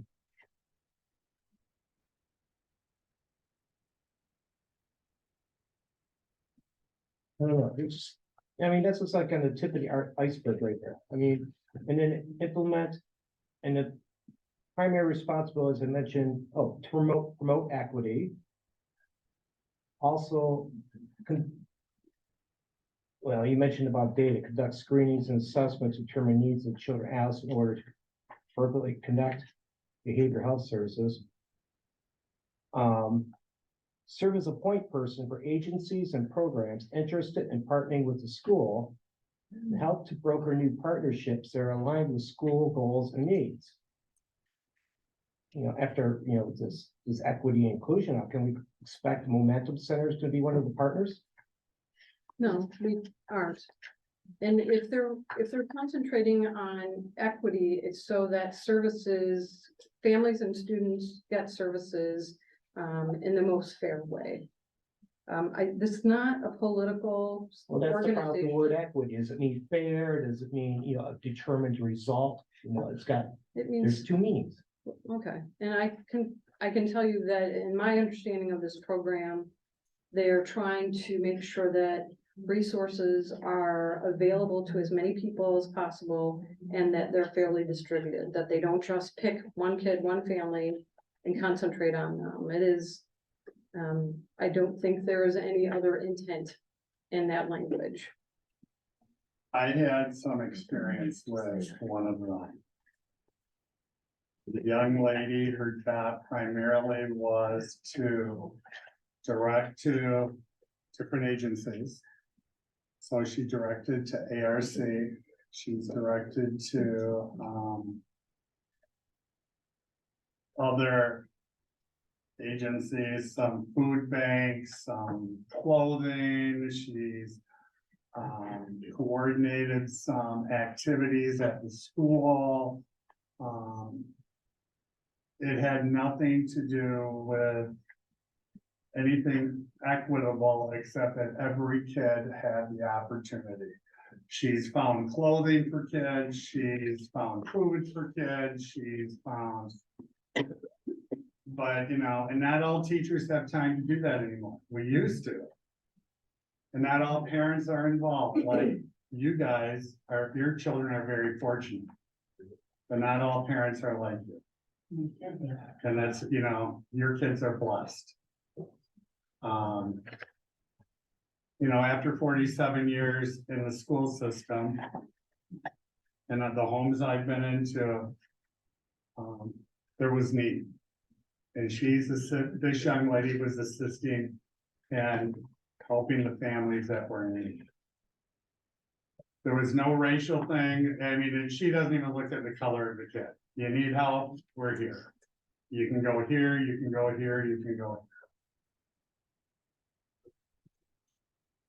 No, I agree, Terry. I'm certain, I know that there are needs such as the food and clothing and probably shelter even as Right. well. I think what Stephen's saying and what I heard, I spent about an hour on the phone with a constituent who had just asked for some support for a child that had moved into the area, and she felt like she was signing away for parental rights. So I'd like to see it consent. I mean, she was very well educated, gave me a lot of data points. But you know, it's like perspective, absolutely. So, but is it possible to get like a look at consent for the program? So, you know, reassure the parent that that's not the case, or if it is the case, then, you know, what do we do to address it? So the social emotional learning part and some of that, I just wish we could take the political stuff out of the program and really get to the needs of making sure that, you know, your basic living, you know, is attended to. And I don't think that was the intent, Gretchen. I think it was, let's get to the basic needs from what I saw. The involvement I've had in the last 2 years with young women. It had nothing to do with education. It had nothing to do with sex ed. It had nothing to do with, you know, making you being a white female and me being a white male equal, nothing like that. You know, you're all kids, you all need help. And I mean, I'm sorry it's worded that way, but that's not what, I don't think that was the intent. Is there any chance that we get like the program director to come? I know the agendas are packed, obviously, but I think it would be helpful, just based on the volume of emails received and some of the concerns that we're hearing. If you let me know what those questions are, I can make sure I get answers from her. I think the questions that Stephen brought up, you know, the way it's worded. I don't think that's the intent. I think it's just that people see some of these red flags and think they're political and they're really not. It's meant to help the kids. Well, I can build on that. I mean, I've got the Ottawa County School Network. It also appears to have a goal of creating, I think we mentioned, is community schools. It was brought up. And per the community school playbook. And I noticed that this playbook is made in partnerships with the National Education Association, American Federation of Teachers, and organizations like the Center for Popular Democracy, which has a very strong ideology. And the playbook is built on 4 pillars. And the focus of those pillars is on social emotional learning. And that's gotten to be quite controversial. And the collaborative for academic, social, and emotional learning model is the model of SEL that's been implemented by GHAPS. And I suspect it'd be just a matter of time before it gets implemented by these other schools that are associated with this. And this model employs, this is where, you know, the alarms go off. It employs a wheel of power and privilege. I don't know how you can define that other than political. And this model, social emotional learning, also states that social emotional learning can help address various forms of inequity, empower young people and adults to co-create thriving schools and contribute to safe, healthy, and just communities. So I'm wondering, are we just training these kids to become leftist social justice activists? I mean, frankly, they get enough of that in their textbooks now. No. I don't want to be political. I'm so sick. I ran for school district in 2016 because I got so sick and tired of seeing the politics getting shoved in kids' faces. Every school lesson ended with an activity was how to turn these kids into activists. Why don't you just teach them the subject material, understand it, analyze it? You don't have to be activists for the environment or anything else. And this is exactly what this is thinking. That's their right to choose. You know, it seems like we're getting a little bit off track where really this isn't a part of the child's education. This is a family Right, that should be. support that is offered as an optional opportunity to families to participate in. It's not infused in curricula, it is. And that's what I saw when I saw that, when I saw the young lady work. But then, you know, the way it's worded, you would think that it was. We have a right as parents. My daughter will outlive me, so we have a right to know that he dug this up, and it is too being pushed in our schools. And these vulnerable. Right now, we're talking among the board, so I Sorry. appreciate your comment, but it's not time for that. Thank you. So any further discussion before we go to vote? So it's gonna be integrated to the school system starting next year. So the school system is going to be now paying salaries of Yes. the coordinators. Yes. So then how is that gonna be different than what it is now? Now it's gonna be school sponsored and the issues that Stephen has brought up. Now it's gonna be school overseeing this. Yes, Is that what it is? The school can be overseeing the this? schools will employ those coordinators themselves. And I guess, the resume or the job description, I mean, that's something that could be looked at and rewritten. So those are the concerns I think that we've heard from parents is we are concerned about, these kids getting into programs where they're collecting data, you know, who's getting this data and what's happening with this data, and are the counselors meeting with their children without parent permission? You know, so those are legitimate concerns, and look at parents that love their kids, and I know that there's parents that are not involved, and I know that just working at a hospital where parents just drop their kids off and they're gone. But the parents who really love their kids and really want to be part of their lives and know what's going on, I don't know how we can differentiate, you know, between the good parent and the not so involved parent, and where is the safeguards for most parents? And This is an optional program. yeah, and You do not have to participate, so if your parent doesn't want to participate, they don't have to. so then how do these coordinators, who refers these students to the coordinator? The teachers can refer them, families can refer themselves. Like I said, the woman I spoke with, they had a hard time in transition of a little bit at high school age. And, she indicated that, by signing that consent, basically, she no longer had any kind of purview into what was being, shared with her daughter at that time or son. No oversight of high school age. Okay, So well, that's why I said the consent might be a good thing to take a look at. sure. I'm completely behind the program, exactly how you describe it, Right, is when we yeah, start and bringing in some of the things that are more politically aligned. I think that's where, as I heard from other people as well, that's where the problem lies. Can we just make sure that they do have clothes, that they do have food, that they do have shelter, the gaps that you're speaking of?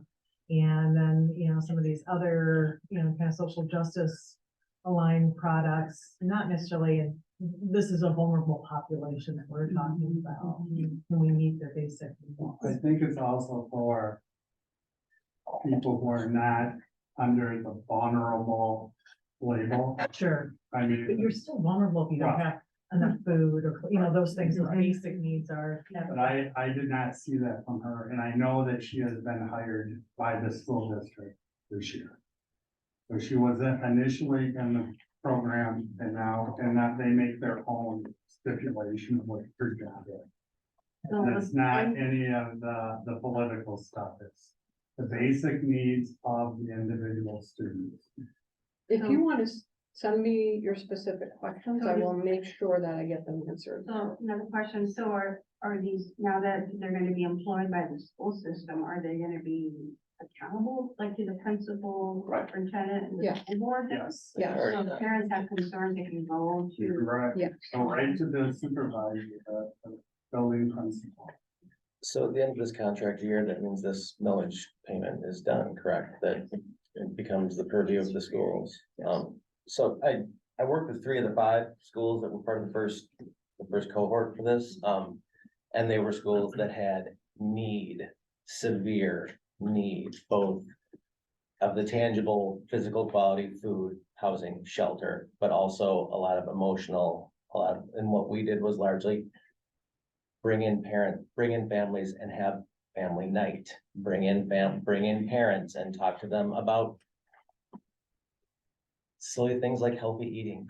I don't recall, a lot of indoctrination going on and talking about ways to get your kids to eat more fruits and vegetables.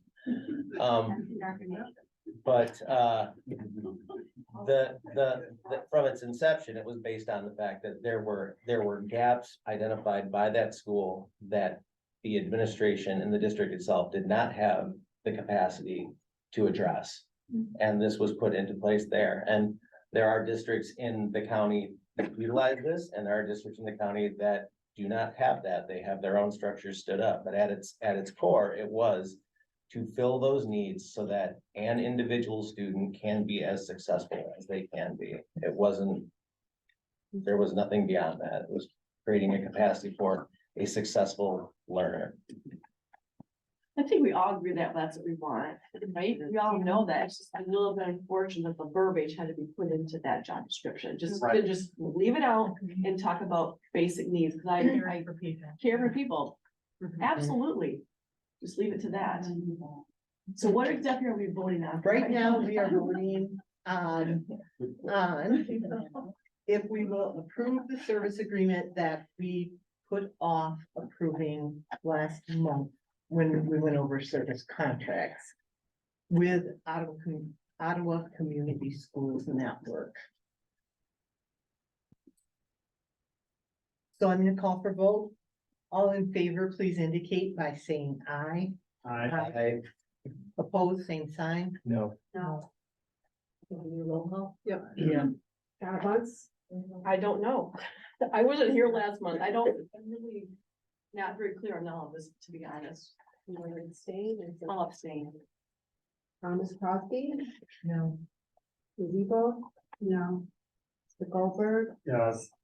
Mr. Kleingens? Yes. Mr. Carden? Yeah. Mr. Rockman? No. Mr. Vandersway? Yes. Okay, so I have, with the one extension, I have 4 in favor, 3 opposed, so it passes.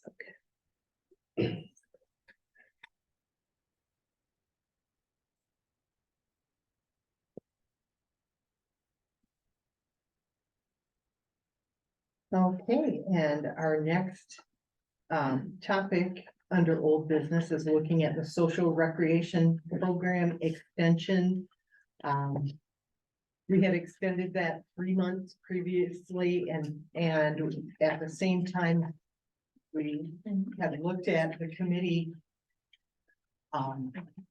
that is our millage committee, to really define and take the questions that we had. And they have found that they did not have enough time to do the work that they wanted to do. They're now asking us if we would extend that for 1 month with them coming back. And Lynn, tell me if I have this wrong, but coming back with the information that we as a board said we needed prior to approving this. That's correct. So. We had, one of our board members, and participants in that committee asked for, a little more time, because of a family emergency. The committee agreed to that. So our next meeting is this coming Wednesday. We've developed a process where we're going to review the programs. And it's my anticipation that in January, we'll come to the committee with a recommendation. So this won't come back to the board until January? Because we gotta do the steering committee then on Wednesday, then it won't come back to the board for a vote until January about extending these contracts.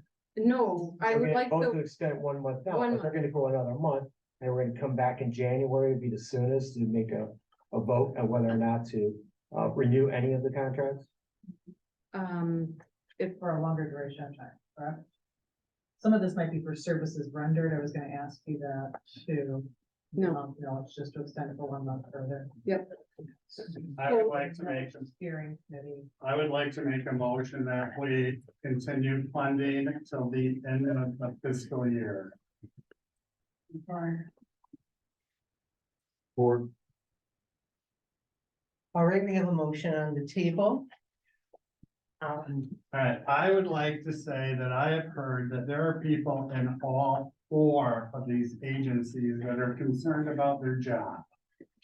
They should be looking for a new job because they're not guaranteed funding. Except month to month, and these people can't live like that.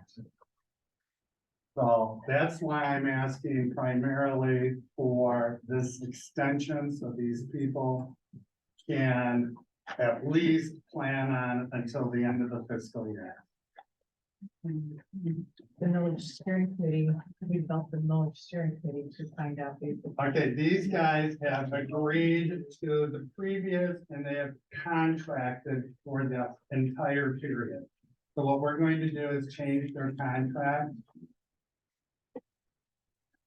And I'm on the steering committee and frankly, I've seen enough.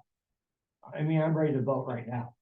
I mean, I could, based on my review, Heritage, ICUS and Pioneer, I have no problem with them. I would just cut off the Momentum Center, and I could go into great detail explaining why. And I can go into great detail why it's beneficial.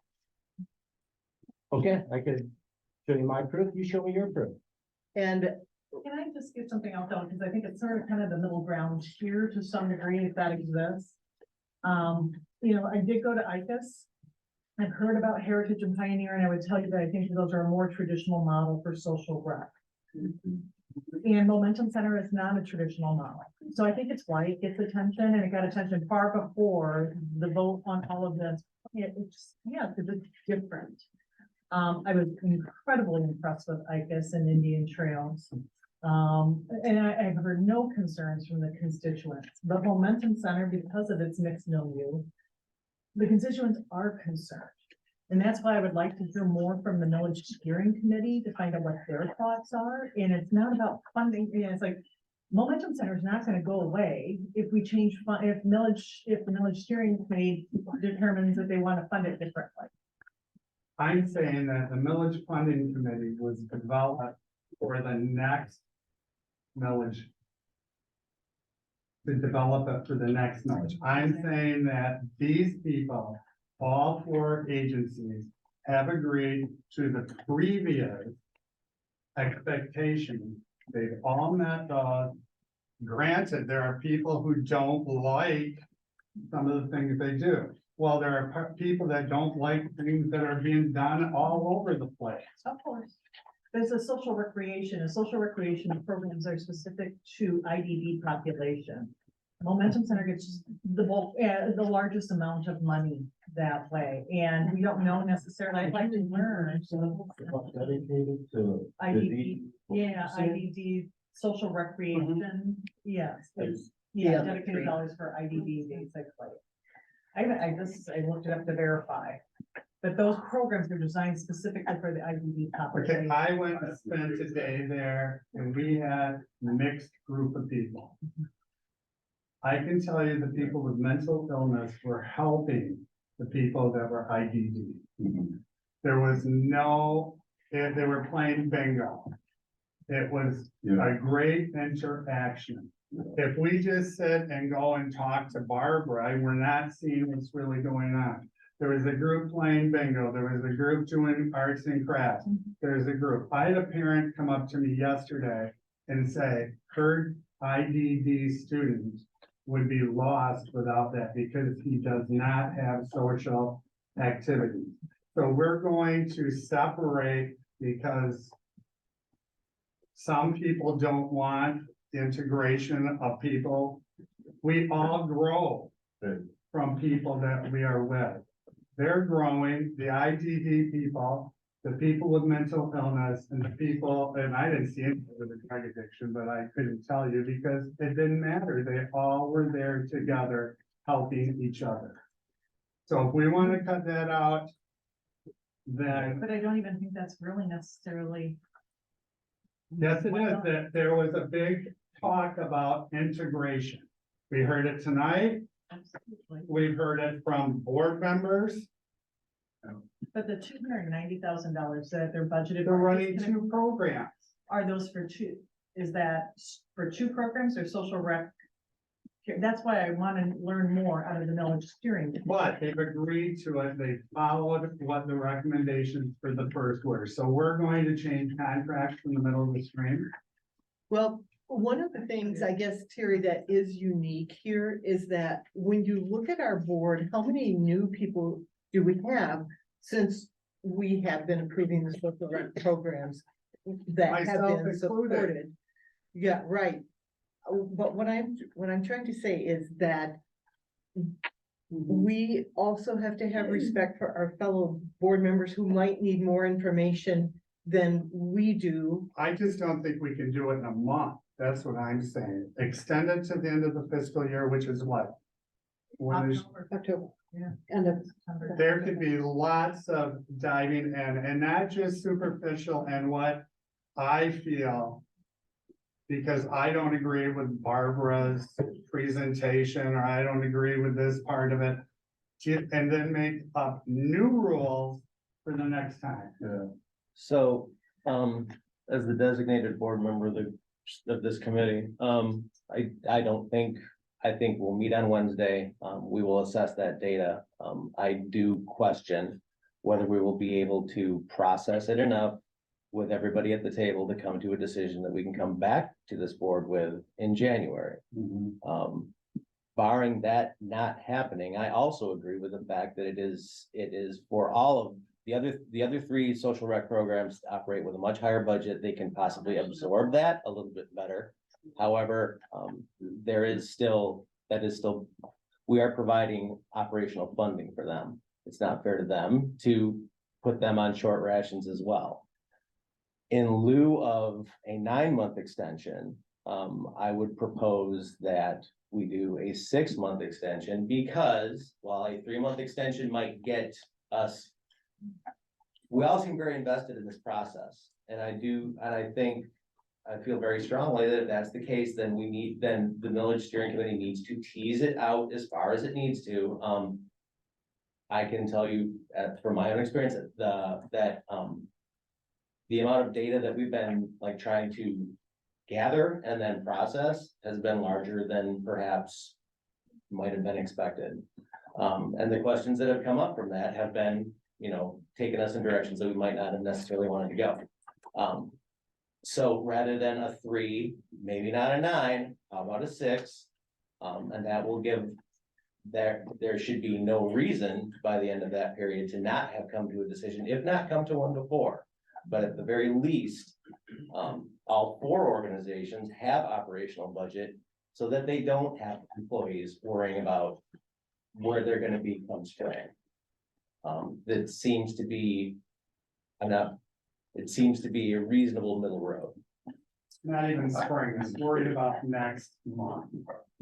If we go month to month, that's not fair to anybody. Anybody who has a job does not want to go month to month. My thoughts are that I think there are people at this table.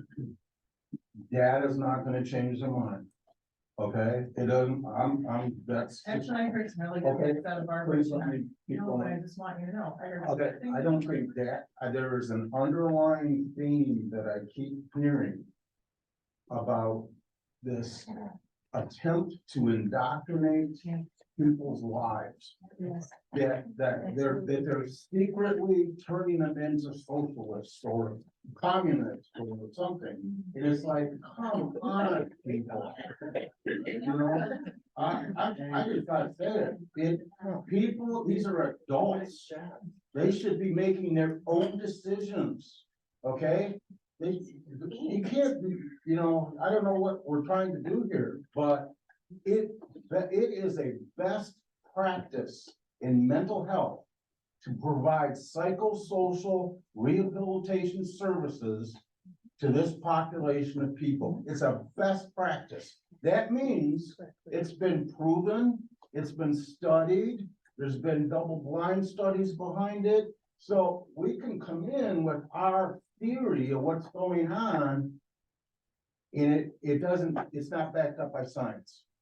Okay, so let's just be honest here. There are people at this table, they're gonna dig their heels in. So why are we becoming the master of delay? That's what we are right now. Let's delay it.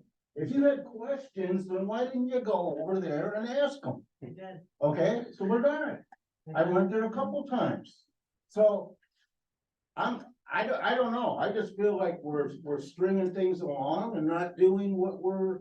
Well, let's show you what I know I do, and you can defend it, okay? Let's start out with who's created and is running this center. Okay? She's a CEO that calls herself the experimenter. My question is, what is the experiment? And I'm taking a look at the records I've accumulated, and I'll let you form your own opinion. This is Barbara Lee at the Drag Queens, okay? That's Nice. actual proof. Right there, with kids, and men dressed up as gross caricatures of women. I believe that's called female blackface. But I guess that's okay, right? Is that a social emotional rec program I'm watching right there? This Does doesn't look that like a have social anything to rec- do with the social, does Exactly, that have it anything doesn't. to do with what we It give them money doesn't. to do for us? That's- Then why are we talking about it? Cause it's social, it's supposed to be promote, social recreational program. So it matters who you put in charge of the social. Is that It matters a who's in charge. Is that That's a who's behind it. I'll tell you some more, because I can always see we're dug in here. No, I don't. I'm the MAGA Republican righty, and you're the leftist running for a commissioner. Oh, come on. That is uncalled. That is totally inappropriate. And I also heard that you said the 8% or 8 times greater suicide rate for LGBTQ is God's will. And I never said that. Let's back up.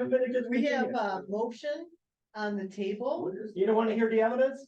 You don't wanna see it? Let's not go there. You know what? Right now, I think we just need to make a decision. We have put our information with the committee, and we've said to them, we need this information before we can move forward. Chris has expressed he doesn't think a month gives us enough time, gives the committee enough time to bring things back. Their motion until the end of the fiscal year. You've alluded to maybe amending that motion. I would like to amend that motion to fund for 6 months, versus the I rest. don't want it on my. Okay, You don't want what?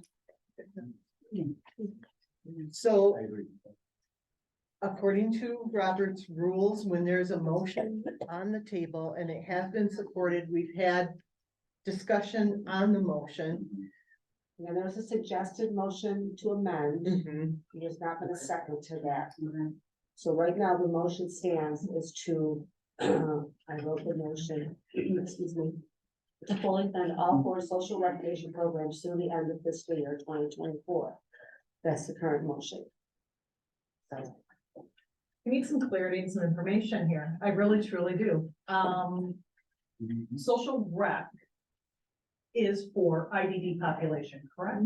No. Still, You're not that's correct. what it's saying, Okay. exactly. Look up- That's, actually, I did look it up. Okay, look. So so you're, CSR.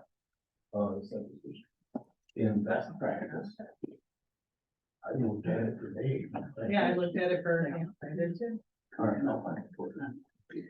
Are you asking if social recreational programs are only for IDD adults? No, the ones that were funded through the millage, was that for For the IDD population. It was for persons with disabilities. It was not specific. Disabilities, so that could include mental health. Yeah. And substance use Yes. disorder. Yes. Okay.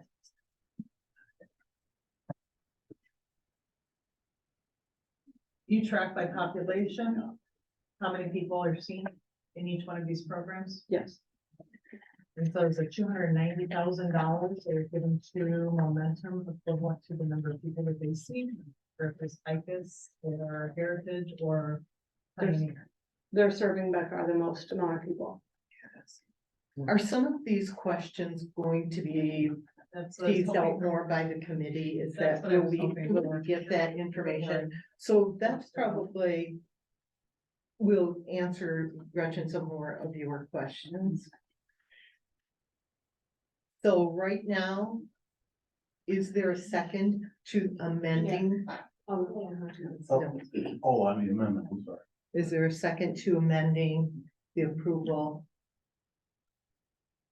of 6 months versus 1 or 9?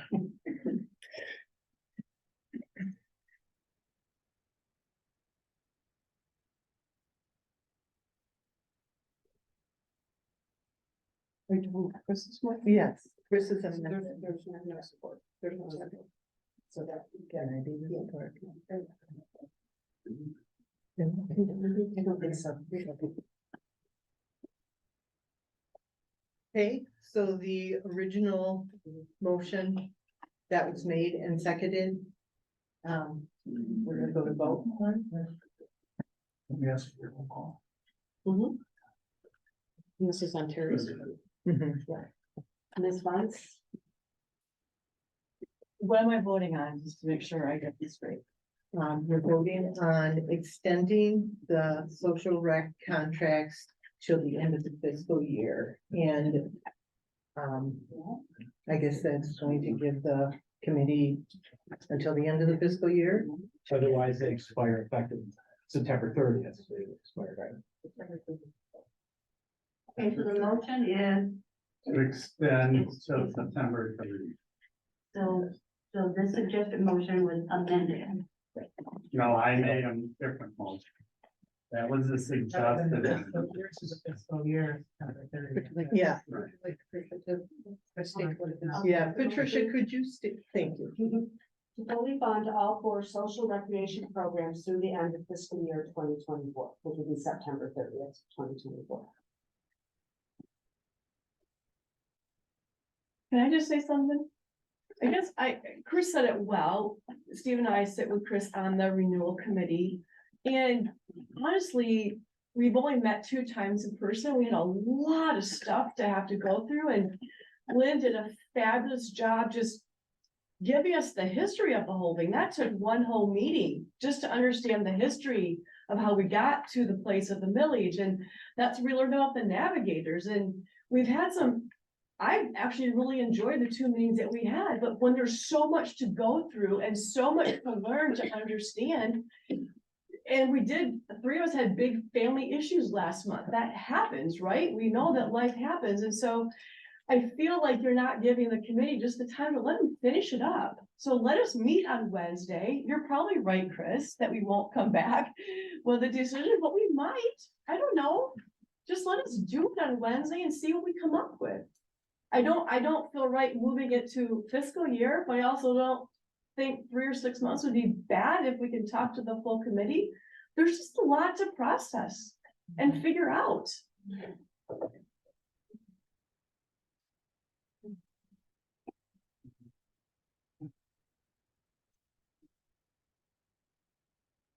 So what's the motion again? To fully fund all 4 social recreation programs through the end of fiscal year 2024. Which would be October. September 30th. Okay, September 30th. We ready? Okay. Donna Bunce. No. Ms. Cosby. No. Ms. Ebel. No. Mr. Goldberg. Yes. Mr. Clengen. Yes. Mr. Kernan. Yes. Ms. Funds. Yes. Mr. Rockman, No. Ms. Donaldson, Yes. if a tie, motion fails. No, it's not, it is a tie. There's only 8 people there. Oh. You want to guess the deciding vote? Yeah, yeah. Think you can do that. So when it's a tie, Motion fails. the motion fails. Can I reintroduce my motion to fund for 6 months versus 9, or versus the end of the fiscal year? Support. So when you say 6 months, is it from the end of March or the end of June? No, because, Right now it ends December 30th, so we extended it from 3 months, so I just want to make. sure right, that so I did. two more fiscal So the end quarters. of March, or the end of Yeah. June, the end of June, okay. So I'm gonna put that in the motion. Do you feel that would give the committee, oh, wait. That should be more than an adequate amount of time. I can only say that we will probably require less, but I'm very averse to doing a month. It took 3 months to get this far. And so I'm somewhat cautious about saying that we'd have anything in 3 months, but 3 to 6, we should be able to have something solid that we can recommend with all the information that everybody needs. And laid out in a manner that we can all internalize. So now we have a motion on the table that has been made and supported to extend for 6 months while the. I want to read the motion. Okay. You? Bear with me for one moment. So,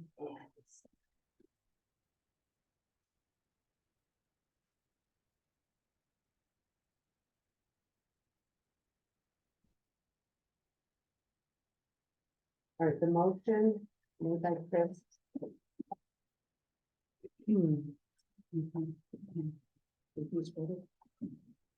To extend the service agreements with Extended Grace Momentum Center, Heritage Home, Indian Trails Camp, Icus Life Enrichment, and Pioneer Recess for social recreation programming through June 30th, 2024.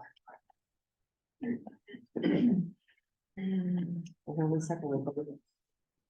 It's been made and seconded. Is there any further discussion? I'm not real sure I can go 6 months on the phone. It's just more because fiscal planning for nonprofits goes in a quarterly basis. It's more, I mean, again, it's taking our partners' needs into effect as much as ours. So it's not, it wasn't an arbitrary thing. It was just that's fiscal quarters. And yeah. Let's do roll call vote. Okay, Ms. Bunce? 6 months. Mhm.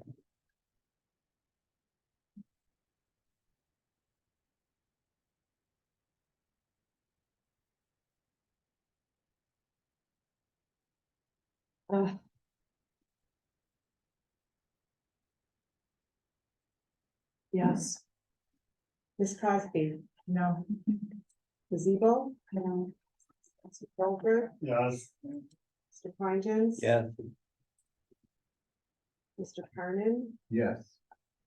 Mr. Rockman? No.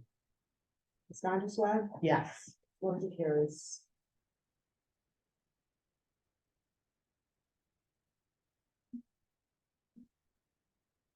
Then we'll move to item 8, new business. And Bill, you're still here with us?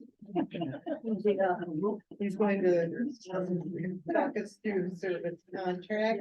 Good evening, everybody.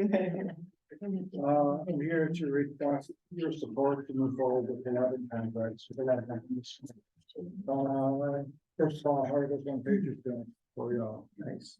I like him. We just want to go through. We just want to go through each one individually real quick, or we'll open it up for a question. We've had these since Thursday. Are there people who have questions about specific service contracts that? Yeah, I got one about the light EMS. And I thought maybe I heard about this at a board meeting. Does the CMH have any vehicles? And so how are they being used? Yep, I sent you an email, did you get that? But I will answer your question. So we do have vehicles for staff to use when they're going out to the community and sometimes transporting clients and consumers. The light EMS would be in emergency situations where it would not be safe for a staff to transport that person. These are people who are in a psychiatric emergency. That's not to say that they might always be dangerous, but there are a lot of situations where it would be good to have a vehicle that had some equipment like a barrier so that there was protection of the driver. Okay. Are there any other questions on specific contracts? Yeah, I got one about the home, Safe Home Michigan. Let's see, the funding source, it's Lakeshore Regional Entity Medicaid. And it says to assist community mental health with making eligibility determination for environmental modification in homes of these community consumers. So would they still have like an option for a second opinion, or do they have to go through this home safe home? They could get a second opinion. And that would be covered by Medicaid as well then? Yeah.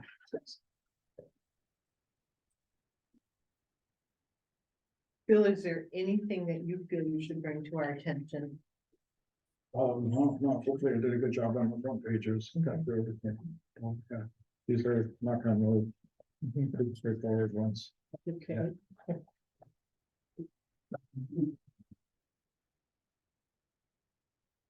So is there a motion to approve the service contracts as presented in attachment B?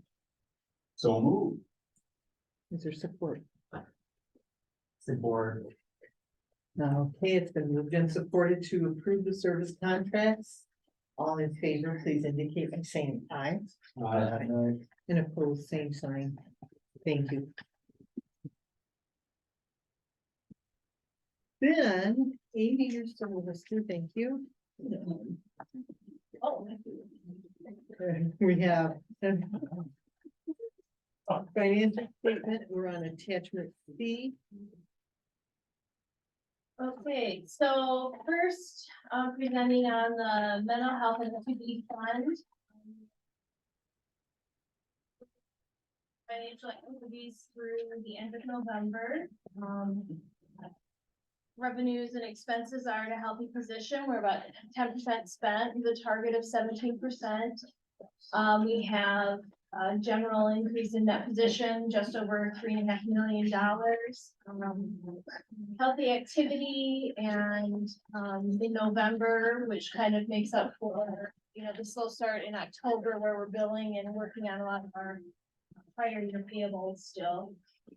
Nothing outstanding to report. Our revenues are coming in healthy and service activity is in line with the budget.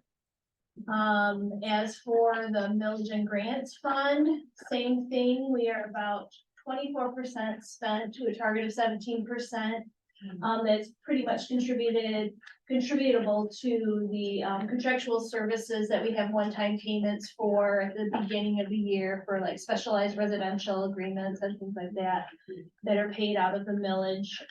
Some of those contracts that were approved in prior months. We have good grant activity. Our grant expenditures and revenues are well balanced.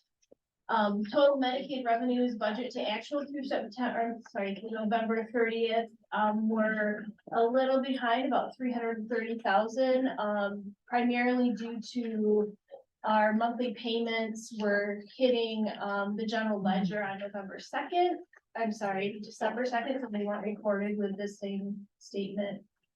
But in a good position, healthy activity. Included again some of the breakout detail of year-to-date expenses by primary program. These two charts, the bar chart and the circle graph, are kind of the same data, just presented differently for different picture of the financial activity within each of those programs and the expenses kind of demonstrating, by the volume of activity. The next page is the additional budget detailed revenues and by funding type. So of course, Medicaid makes up nearly 70% of our funding. The second, we have some waiver programs that come in second. Medicaid does include all of the Medicaid benefit plans capitated. Up in Michigan is all included in that. And then grants are, budget to actual. We do a lot of drawdowns for our grants, so they kind of accumulate as we spend the money. So we don't usually have, a collection of revenues that they wouldn't exceed our, expenses, which is a little different than other things where we get the revenues on a monthly basis. Any questions on all of that, or? Yeah, we talked about like contractual services last time. You're gonna talk about breaking that out. And on the first page you have highlighted in green. Is that an explanation of contractual services? Is that something that's fully separate from that line of contractual services? Are you referring to? So SUD. Those are, so the green is all the SUD activity. So we used to have two separate funds. So we consolidated the funds, but earlier it was asked that we still report the data separately between mental health services and SUD services. So that's kind of, if you'll notice, there's a subtitle, or I'm sorry, subtotal for mental health revenues and expenses, and then a subtotal for SUD, and then a fund total for both of those programs, or for all the programs together. So there would still be opportunity then for, an extra report under like contractual services. Yes, and I actually have been working on it with Lynn, but we didn't get to the level of detail that we wanted, so we're still working on it. Yep, Amy came up with something. I think we need to make it easier to understand, but we're gonna try to bring that next month. Yeah, so I like to make sure when I mentioned about the green highlight, I was possibly. Yep. You had done that, and this is what you were explaining. but Yeah, stuff like that. We'll have more detailed report with the contractual revenue or expenditures. Yeah. Okay. The big advancement for this month was the larger size of the document. Yeah.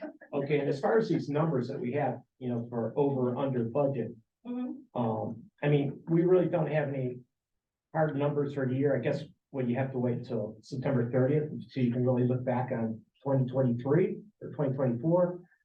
Because, you've got money that's coming in like staggered between what's received and what's spent. And then your numbers here are just kind of based on a 12-month average. So you really don't know what you're receiving and spending. So at what point when you show me a report like this, I could, I have hard data now to reflect on and say what we're over, under, how we did for the whole year.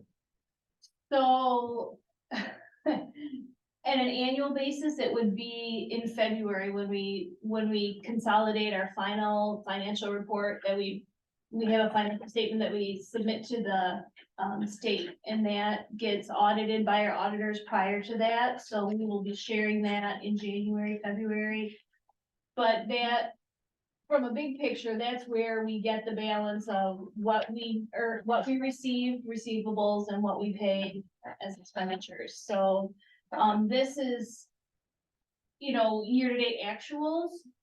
It's as close as we can get to that. We do budget by a 12-month average, but the year-to-date does have some fluctuation, because even though we get a lot of our payments on a monthly basis and we record everything on a monthly basis from an expenditure standpoint, there's fluctuation, because what our revenues are going to be are based on our actual services from 2 months prior, the number of clients that we represented and served by those populations. That kind of feeds into what we actually will be receiving in revenues in the future.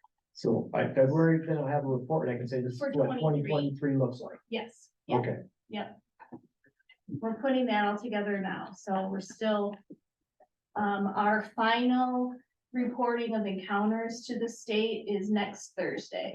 And then we'll start crunching all those numbers and work with the auditor to make sure we're reporting in all the right categories. Okay. Thank you, Amy. Is there a motion to approve the 2024 November financial statement as presented?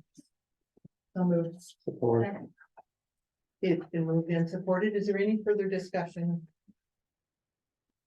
All in favor indicate by saying aye. And opposed, same sign. Then, attachment D, looking at the budget amendment 1.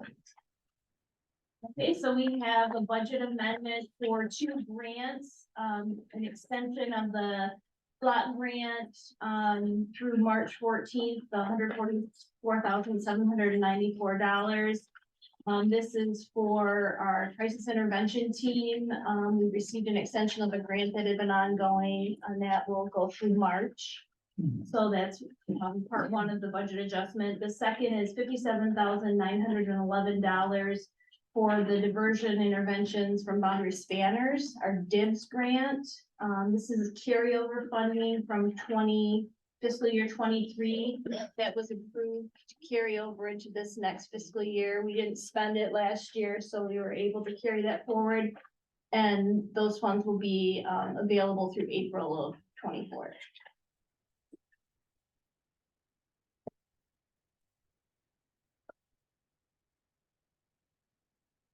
All right.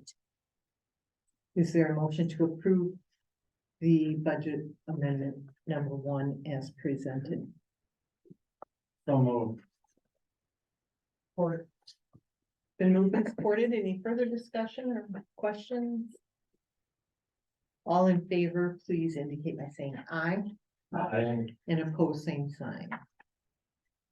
Thank you. And then looking at the combined attachment F, which was not. Well, can we look at can we do that? Oh, yeah, yeah. Report? Okay. Yeah. I was on. Right, attachment Yeah, F, yeah, yeah. that was not in our. packet. Did you get one? Yeah. No. Yeah, that's that. And everybody who's copy of it? Yes, I'm doing it. Yeah, give an extra. So that was. Did you give us? And I need to know.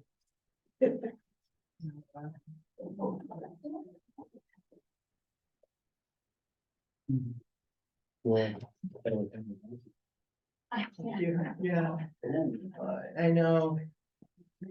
So this is just our monthly, combined FSR with the Lakeshore Regional Entity. This is for, financial activity through the end of October.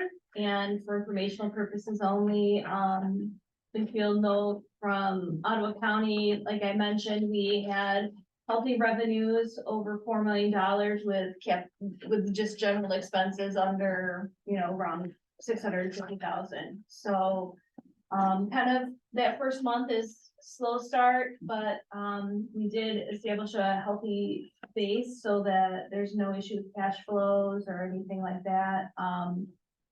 Everything is in line where this was a draft only document that I don't know what, when the final was gonna be available, but they were changing some of the formatting because of the new reporting requirements for some of our grant activity. So. On the percentage variance where Ottawa's in the red, is that a concern at all at this time? For either one of those? That was based on our projections, so we maintained an expense projection a little higher than what the LRE gave us as our revenue projection, just because that's what's in our actual general ledger budget now. Okay. We'll be resolving that and kind of as we get through this first quarter, adjust up or down depending on where our revenues are at that point. But in that first month, we maintained a projection that higher than what of expenses that higher than the LRE's initial revenue projection for us. And it, it's a small percent, but. Thank you for sharing this again. It's always helpful to look for the LRA or as a group where everyone is. I appreciate that. Any other questions for Amy? All right, thank you. Then we'll move on, Lynn, to Executive Director's report. Schedule. Where? It's going to actually, so. Oh, did I miss that? Yeah. Oh, we'll go back. Okay. I missed that too. No, that was another meeting. Oh, okay. Yeah, the rights report. Okay. So, attachment E. We're looking at the board meeting schedule. Okay, Anything different on here? Move it up, move it up. Yeah. Yes.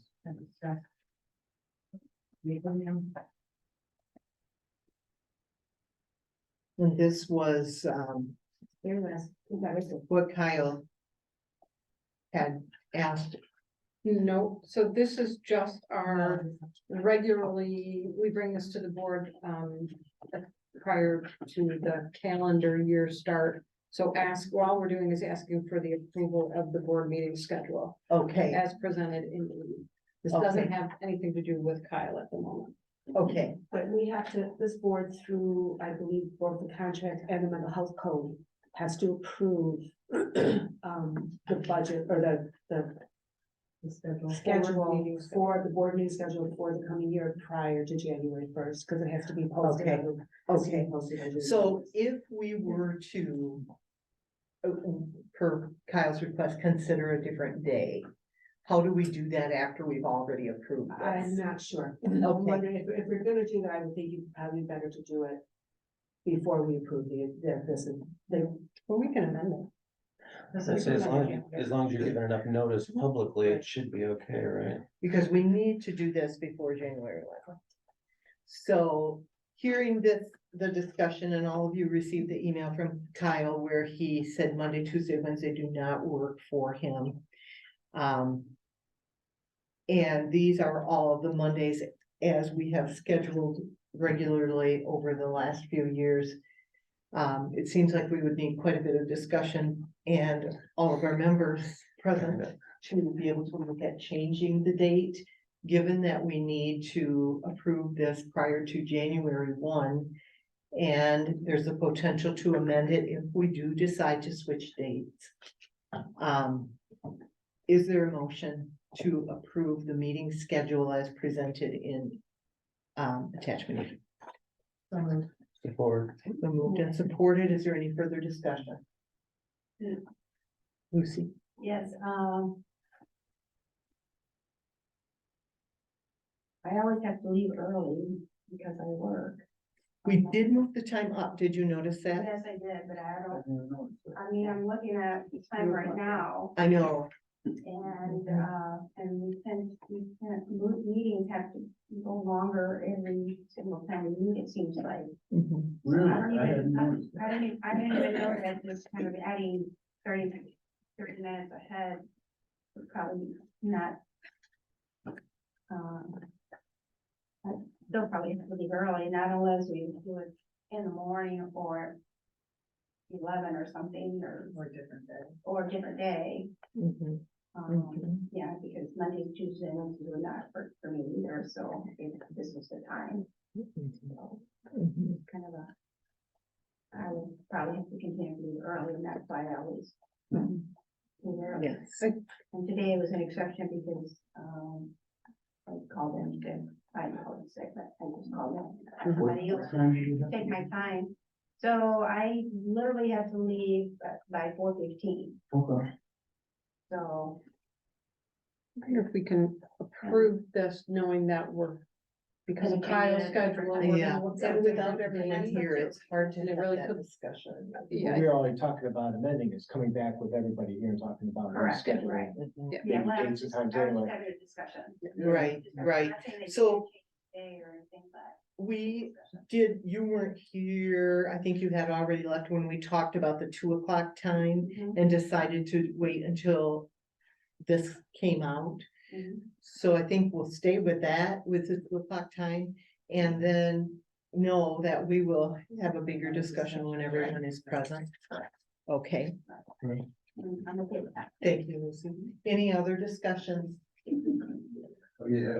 Okay, all in favor, please indicate by saying aye, and opposed, same sign. Recipient rates. Okay. And the recipient rights, information that we moved forward to our board needs to be officially approved by way of a, motion. Is there someone who would like to make that motion? Would you like me to read the motion? Sure. To approve the fiscal year 23 recipient rights annual report as recommended by the Recipient Rights Recipient Rights Advisory Committee. Support. Any further discussion? All in favor, say aye. Aye. And opposed, same sign. Now, then we do get to the top of the report. Right, I have a really long report. I think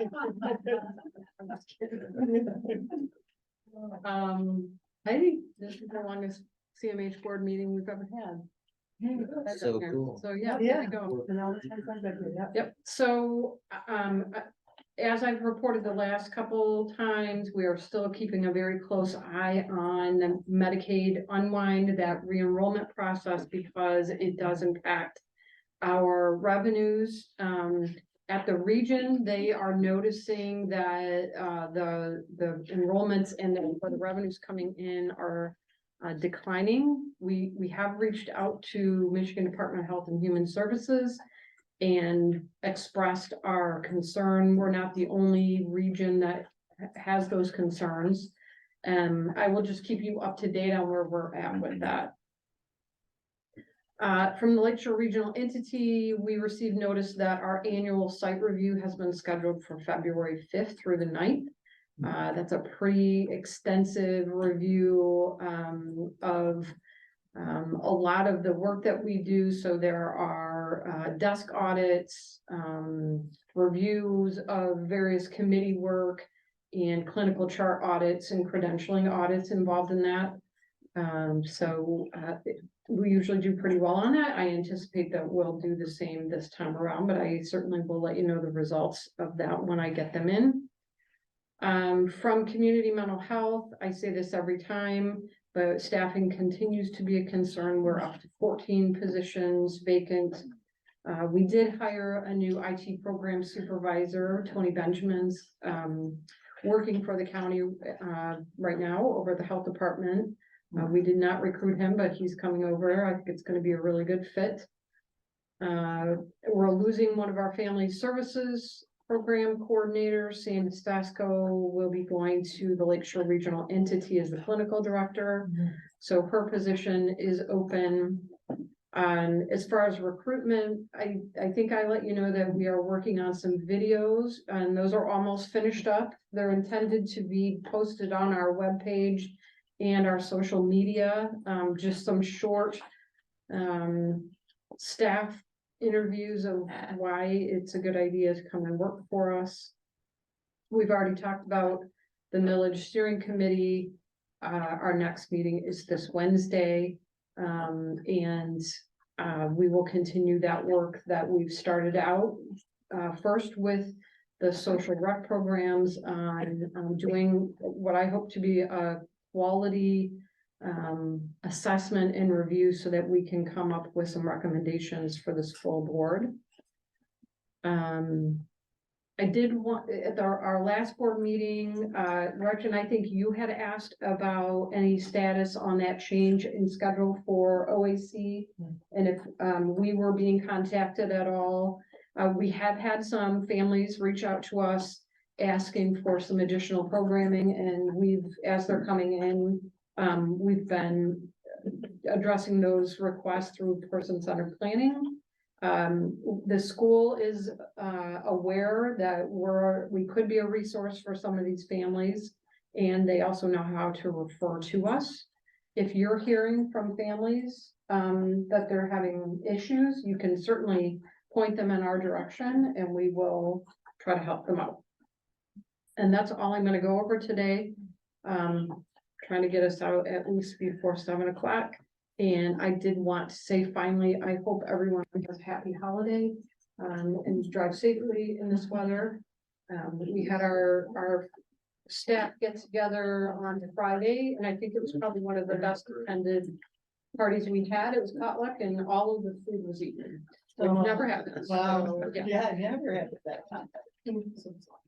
Great, thank you, Lynn. General information, comments and meetings attended. If you haven't yet done your self-assessment, board member self-assessment, make sure you get that in. Because we didn't have enough of them, we're looking at that in January instead of at this meeting, so please get that in. Patricia, is there a way you could like ask her to get when, or something when you send it out to us? Yep. Okay, hard copies if you will. Yeah, she sent it out. It was supposed to be in November 22nd, 27, I think, or something like that. You should have mine answered by email. If you answered it by email, she has it. She has it. Yeah, okay, okay. Very good. I have one other thing in this category. I would just like to make you all aware that Jason Monroe has resigned. He sent an email last night and it was a very positive. He enjoyed his work on the board. It's just other commitments have gotten in his way. So if you get a chance and you want to shoot him a thank you email for the work that he did, you're certainly welcome to do that. Does anyone have anything else? That is a primary consumer position, so I will work with the county to get that posted. Great. Thank you, Lynn. Okay, then we will move into our last opportunity for public comment. Let's start with, is there anyone in the room who would like to comment?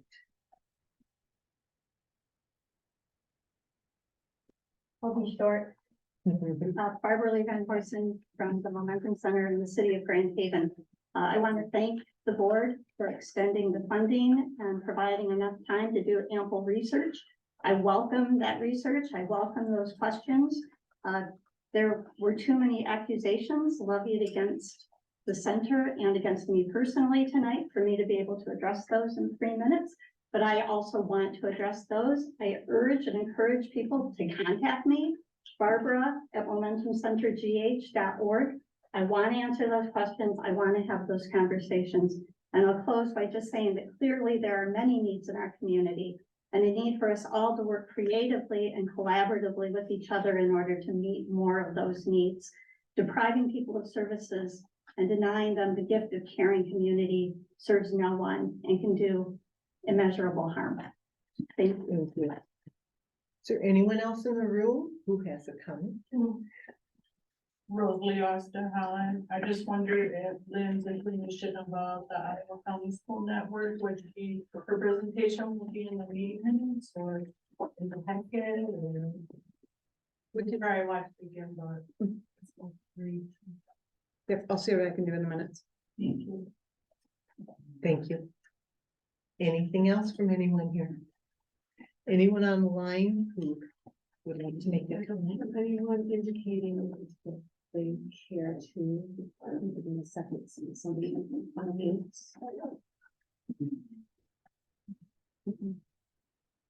All right, then, this is it. Our meeting is adjourned and thank you all for being here and wish you a Merry Christmas.